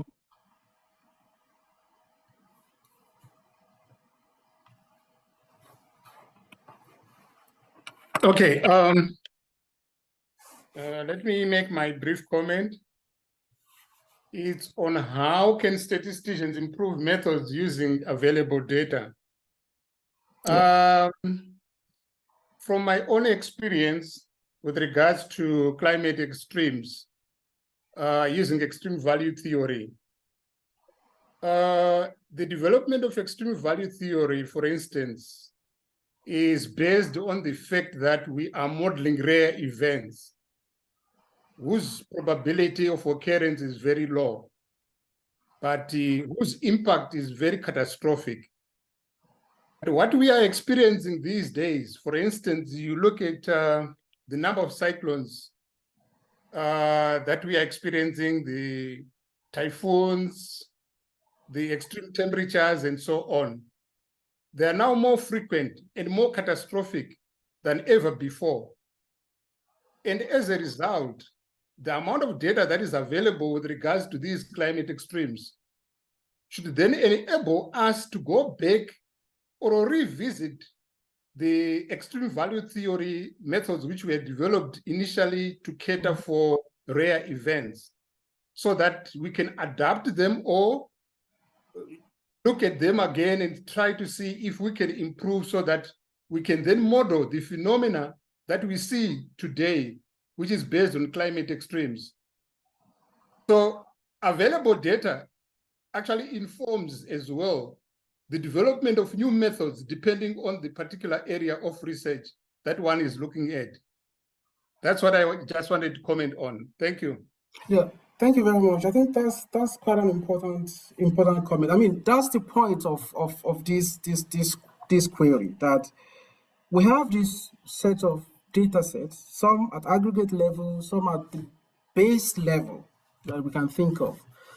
And then how can we define problems on this data set so that it can inform or validate existing statistical methods, or even, propose a new way of looking at them? And I think that's what we've clarified really in that discussion, in that contribution. Thanks very much for that. Is there any other, comments? Yes, Doctor. Let me add one or two things. With regard the improving the methods, though, as just as you mentioned that we have data in abundance, we also have statistical method in abundance that in fact they are not been using. They have been there for a long period of year, so they are there. I think it should be interesting to know that. I don't think maybe in future there is any data that will come on it, whatever nature it is, that we don't have an existing statistical method that will solve that problem. We have a lot. It's just maybe to make an improvement in order maybe to be more effective than the old than the existing methodologies. But it's really important. We should start rethinking our mind as statisticians. Let's focus on the applied part of the statistics. That is why maybe we are finding it very difficult, even in the funding, getting funding and whatever it is to do the research. Because it may not be interesting for you to come with the theoretical parts. Look at it now, even in mathematics, the people in this part of abstracts mathematics, they find it difficult, not even for funding, even for publication. because most people are not interested in the complex theories and other things. We want to see the real application. And the statistics is one of the area that has those methodology in abundance. So I agree with you. It will be interesting if we can look at the data to see, okay, now, how can we improve the method according to this data that will solve an existing problem that the world or the people are interested in? Definitely, it will attract a lot. I think is a very good a topic of this discussion you brought to table. Thank you very much for that. Okay, all right. Let me before I comment, let me hear from Carsten again. Carsten. Well, thank you very much. Just a quick one. Actually, I've decided to talk about this based on what the previous speaker has already said. Indeed, there is a lot of data and there are a lot of methods. Currently, in this era in which we find ourselves in, we're in an era of big data. And big data comes in various forms. It can be told data, it can be wide data, or a combination of wide and told data. But there are questions as to what do we mean by big data? How big is big? Yeah. So perhaps there are quite a number of things that we need to look at in terms of trying to define big data. For instance, told data, we are looking at a situation where we have very few variables, but we've got a lot of data points, a lot of observations. So there are methods that can be used to solve such type of problems. You look at the wide data, you're looking at perhaps thousands of variables, but there are a few data points. Again, there are methods which are used there.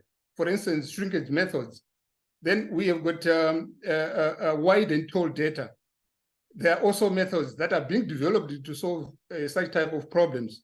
So the point here is, when you've got big data and it's unstructured, you may find that the traditional methods that exist currently may not be suitable to solve those particular problems that we have with big data, depending on how you define big data. But if it is really big, you may have even millions of variables and millions of data points, and the data is unstructured. So your traditional methods in that case may not work, which means you need to develop new theory, new methods to solve such type of problems. Thank you. Thank you very much. I think Carsten has helped me answer your questions about the fact that we have abundance, data in abundance, and the fact that we also have methods in abundance. There's no doubt about the fact that we have methods in abundance. But the problem with science is that as we make progress, right, we create more problems. In fact, the point of this talk, this particular conversation, is for us to see how we can create more problems, because that's the key thing here. Create more problems and then we create solutions, because the problems are still coming. Like, just to give an instance, Carsten works on areas around real events. Can I just tell you that if you have some issues with even binary data where you have real events, and then you want to select variables from real events, the well-known methods that people have proposed, like you use GLMNet, this package has been written, it's written by discrete guys, will fail woefully in many instances when you have some key issues with this type of data set. Incidentally, this type of data set are still being collected nowadays. So the point here, in fact, that's the kind of thing I want us to really, I'm going to, just because of our time, I'm going to move to my next slide now, just for us to really think carefully about this. We still have a lot of problems that needs to be solved.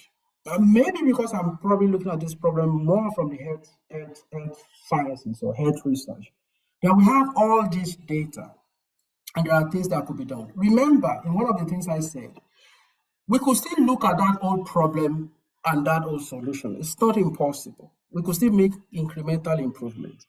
And this can even key into what you mentioned about using old methods, these methods that are in abundance to look at things, right? It's still improvement in that sense, right?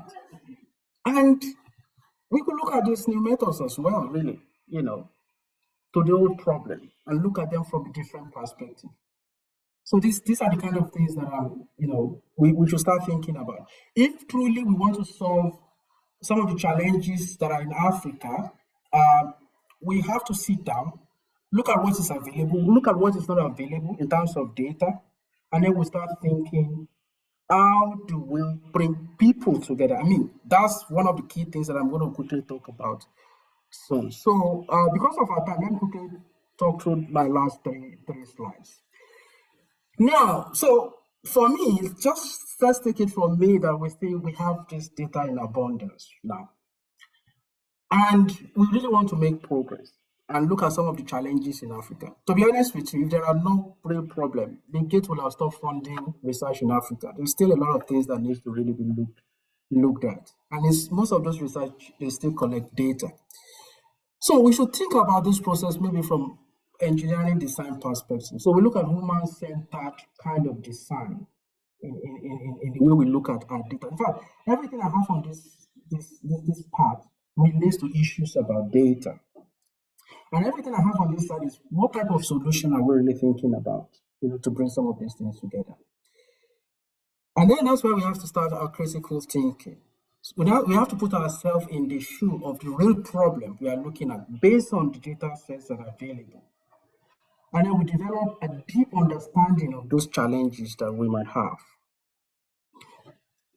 Immediately we're able to do that. Of course, this kind of things still has to be done based on the available data. Looking at the data, looking at problems that needed to be solved with the data. Now we need to now be a little bit more articulate and then define what our problem is. So we clearly articulate the problem that we want to solve. As we all know, a problem that is well, defined is already half solved. And this is where the brainstorming now comes in. Again, coming back to the fact that we have all these data sets. There are a lot of things that can come from these data sets, really. So we brainstorm. What type of solution? Are we looking at existing methodology and we want to validate them? Or are we thinking, in this era of big data, machine learning, AI, some of these things are still available. There are methods that people have not adapted in certain areas. How do we want to move things in those areas? And this is where the brainstorming comes in to do that. I think some of this we've been doing already, right? We have to look at prototype solution. For me, as an example, I work a lot with clinicians. So I've been senior statistician on, millions of pounds of projects. And in that kind of setting, we practice some of these things that we've talked about. Now we have the data. Just to quickly go back to some of the discussion that we had on Wednesday, where a group presented something about stroke, using quantile regression and stuff like that. A lot of things can, it's that data kind of data set is rich. A lot of things can come out from that kind of data set. We come back to the prototype. Can we emulate those data sets and look at whatever extremes to see how robust our system is? They do this a lot in engineering. We can do that as well in dealing with all this kind of data sets.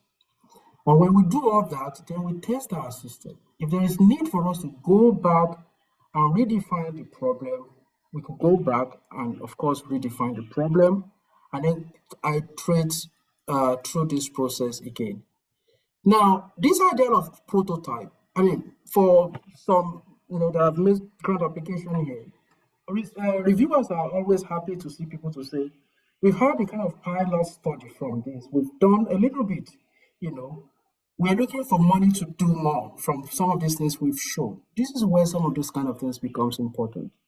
This is where we have to probably emulate a system and just, study extremes and see how things are, So all these kind of things becomes really very important. So human-centered design, in the way we look at our data, and the solution becomes quite imperative. Now, the other idea is this idea of co-creation. Now, this is where collaboration comes in the setting. I remember having a discussion a while ago with Sarah Liz where, it talks about one particular project. And the first thing I said is that we need to involve policymakers even before we have to discuss all these kind of things. So how do we bring all these people in, the stakeholders, the end users, the policymakers, on a particular problem that we've identified a data set for? definitely this will, aid the way, statisticians and those people that understand what the data that are available stands for, work together to get something concrete. So we create space for deep understanding and insight, which can reveal unknowns unknowns that help us to radically improve the design and impact and the impact of ideas. Because if the policymakers are already there, we already as stakeholders, we are closer to impact in the real sense of it. And it also can open the potential for new methods of testing early-stage solutions, gathering rapid insights and learning, and recreating based on new information as source. And finally, how do we organize that co-creation? So these are the kind of things that we also have to think about. And the form of collaboration comes into this. So there is someone somewhere among those people that we had this workshop with that knows about these interesting ideas with this data set that has been in existence for some time. So the person is the initiator of the idea. So this aspect about the ownership of the idea. And then how open do we want things to be? Do we want it to be of club of experts? So we just look at, okay, so this is time-based. We need to quickly deliver these. These are the experts that we want to put together to look at the problem. Or it could be a crowd of people if anyone can join.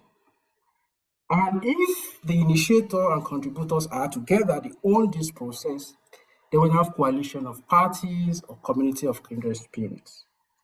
Now, the point I'm trying to make here is that, and I think someone mentioned that on Wednesday as well, about the issue of probably having a kind of cluster where we have people, of like minds that do similar things or thinking about similar things who come together, and have proposals and work together and put things together. So this will be one effective way by which we can marry data that are available with abundance of statistical techniques and methodology that are currently in existence. And this last one, I'm not going to waste much of your time. I'm just going to show you this, just to show you how important co-creation is. Even the UK research, UKRI, felt that is quite an important thing. And this is here where they discuss about this general idea of co-creation. That's how we can harness the beauty in data and use it to inform research in statistical methods. So I'm going to stop here. So if anyone has further comments that they want to raise, the floor is open, really. Thank you. Thank you very much, Dr. Emmanuel, for this wonderful presentation. We truly appreciate that. And now, as the floor is open, let's have a brief discussion or contribution on what Dr. Emmanuel has raised, or even something different that at least will be of assistance to every one of us. Before Sarah Les will come to give the closing remark and some future arrangements for the Black Heroes community. Yeah, so if anyone has any contribution or anything, you can unmute yourself and contribute. Thank you. Okay, thank you, Emmanuel. Mine is a request. Would you mind sharing your slides? Oh, yes. Yeah, I can share it. And I think this is also recorded anyway. So, yes, I'm happy to. Yeah, okay, thank you. Because I was looking at the program, I didn't see your email. I wanted to send you an email, but I really like your slides. Thank you very much. Thank you.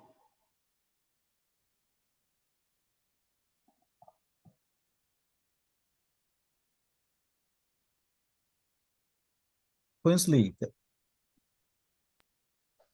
Yes. Add something before and even Dr. Emmanuel, you can still elaborate more, especially on the funding issue, on the research collaborations related to the health. I have one question to you. especially since you got the Sorry, health.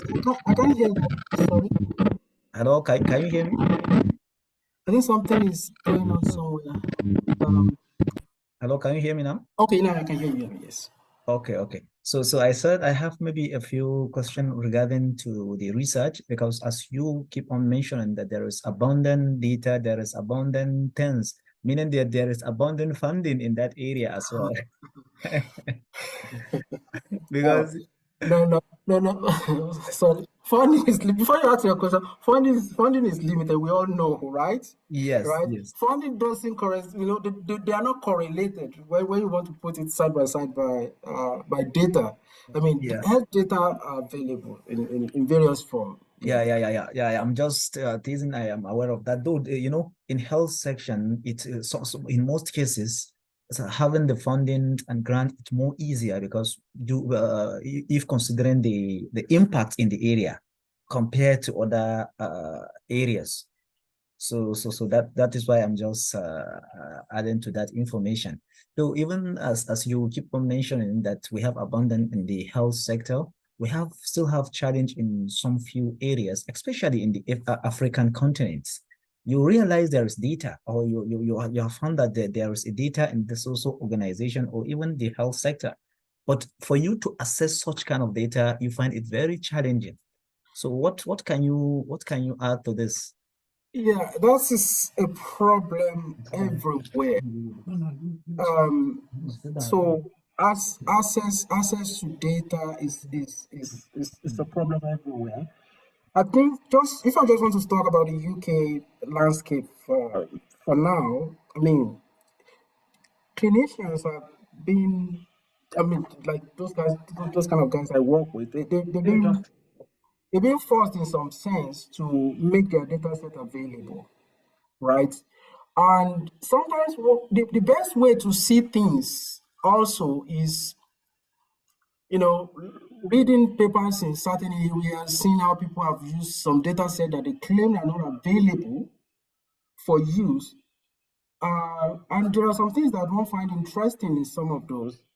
There's that possibility of contacting the author and say, okay, how do I go about requesting for this data? Unfortunately, in some instances, money needs to be paid to access some of them.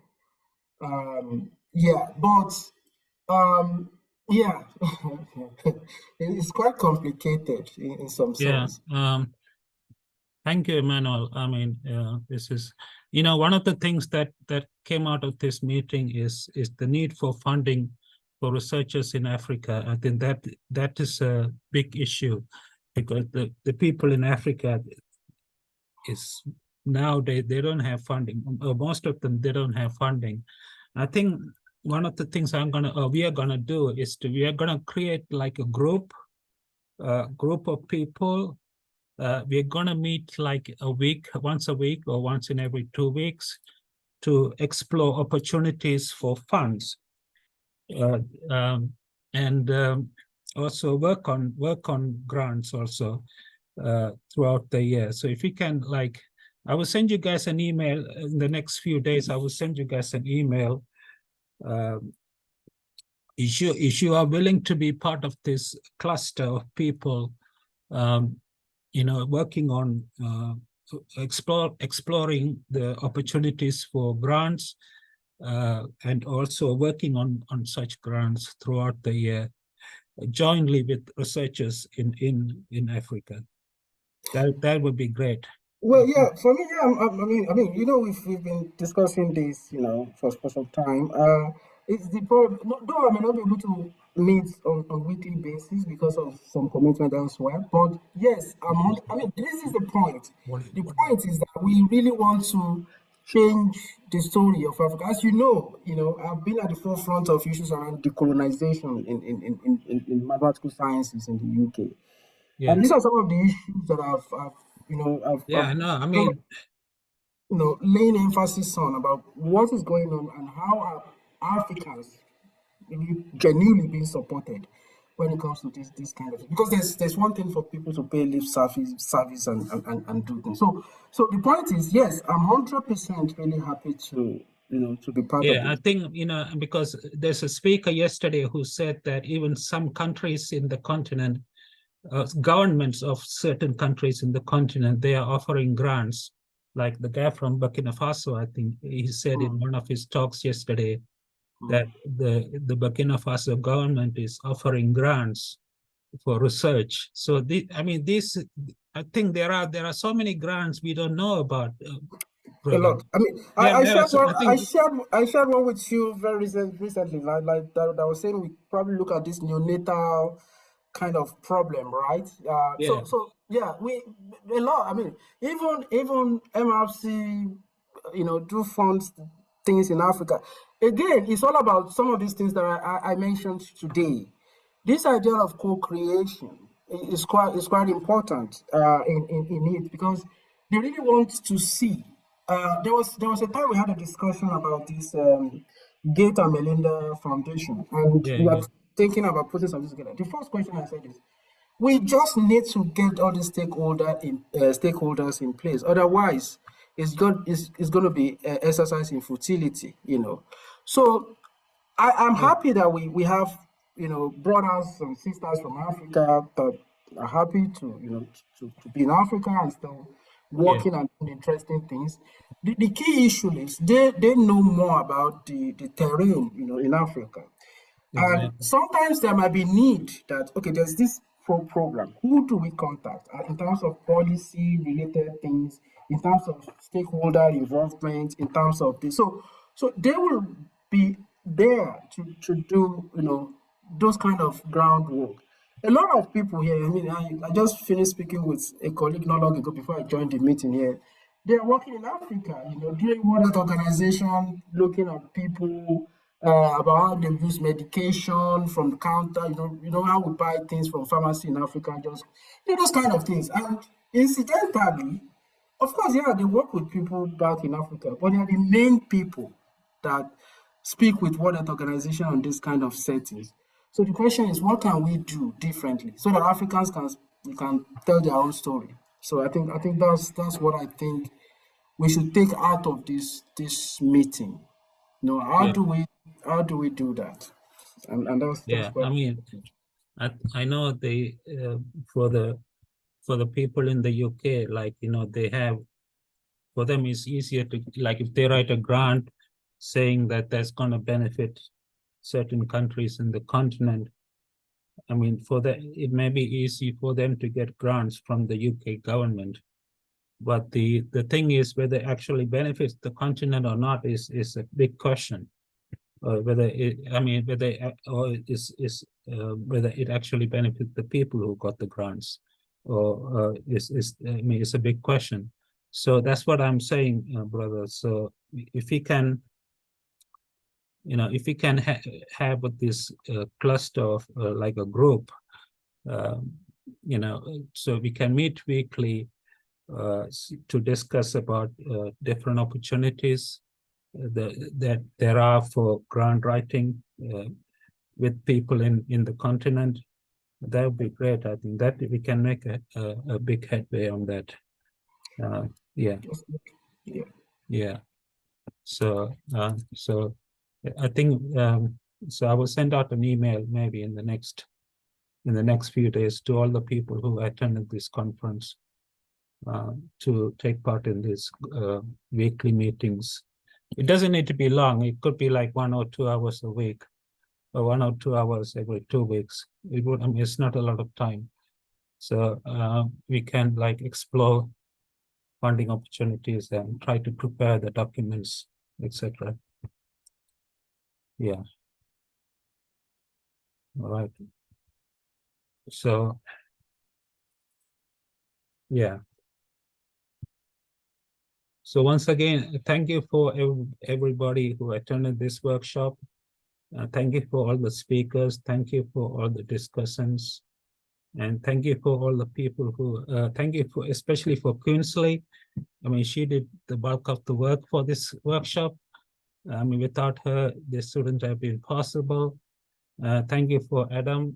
He did a lot of work for this, for organizing this workshop. And there are some of the people who created the website who are not in this audience. I also like to thank them for creating the website, and once again for all the people in the continent who took their time to log into this Zoom and listen to these talks. I mean, thank you from the bottom of my heart, and I cannot say enough times, you know. So I think we want to have this workshop as a yearly event. Every year we want to have more and more people attending this workshop. And next time, hopefully we will have more people. And also possibly if we manage to get some funding. I mean, this time I didn't get any funding, that's why this is online. But if we manage to get some funding for the next year, we will try to have this workshop in person, as well as online, so maybe in a hybrid format.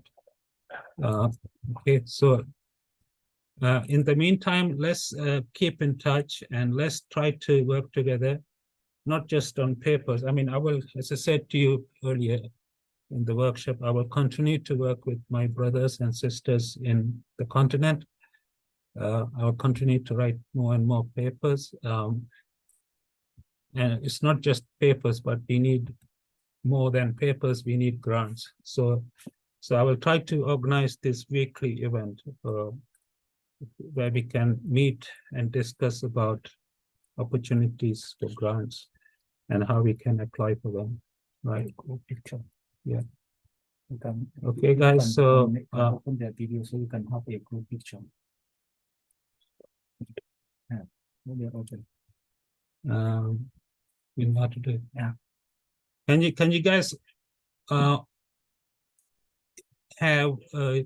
can you guys open your video so that we can take a group picture? Because my student he says he knows how to do it. Queensley, can you guys all open your videos, please? Your videos. Everybody, Eston, Farai, Edson, Elian, Atiti. Let's see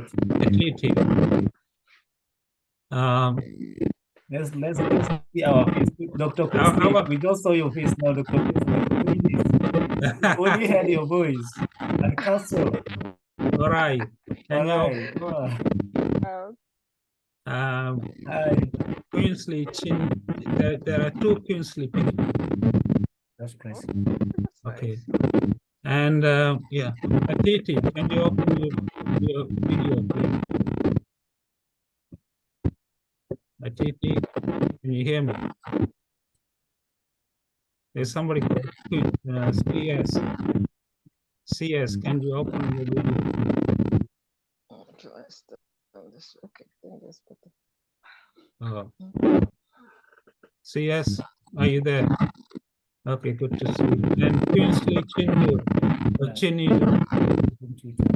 You are two places. That's my daughter. Okay. You're in two places.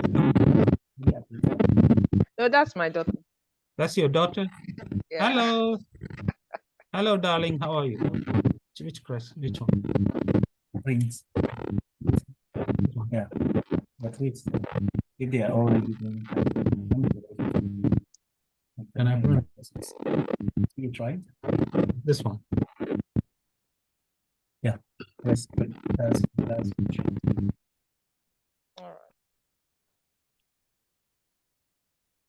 Okay.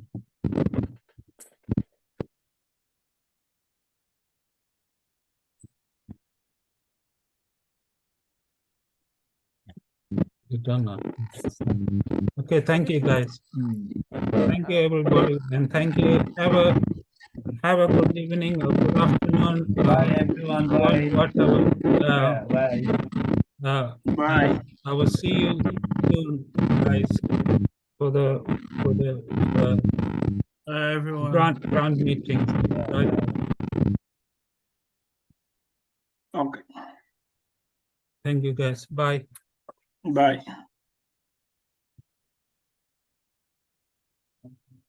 Let's take, come and see it in a minute. Okay.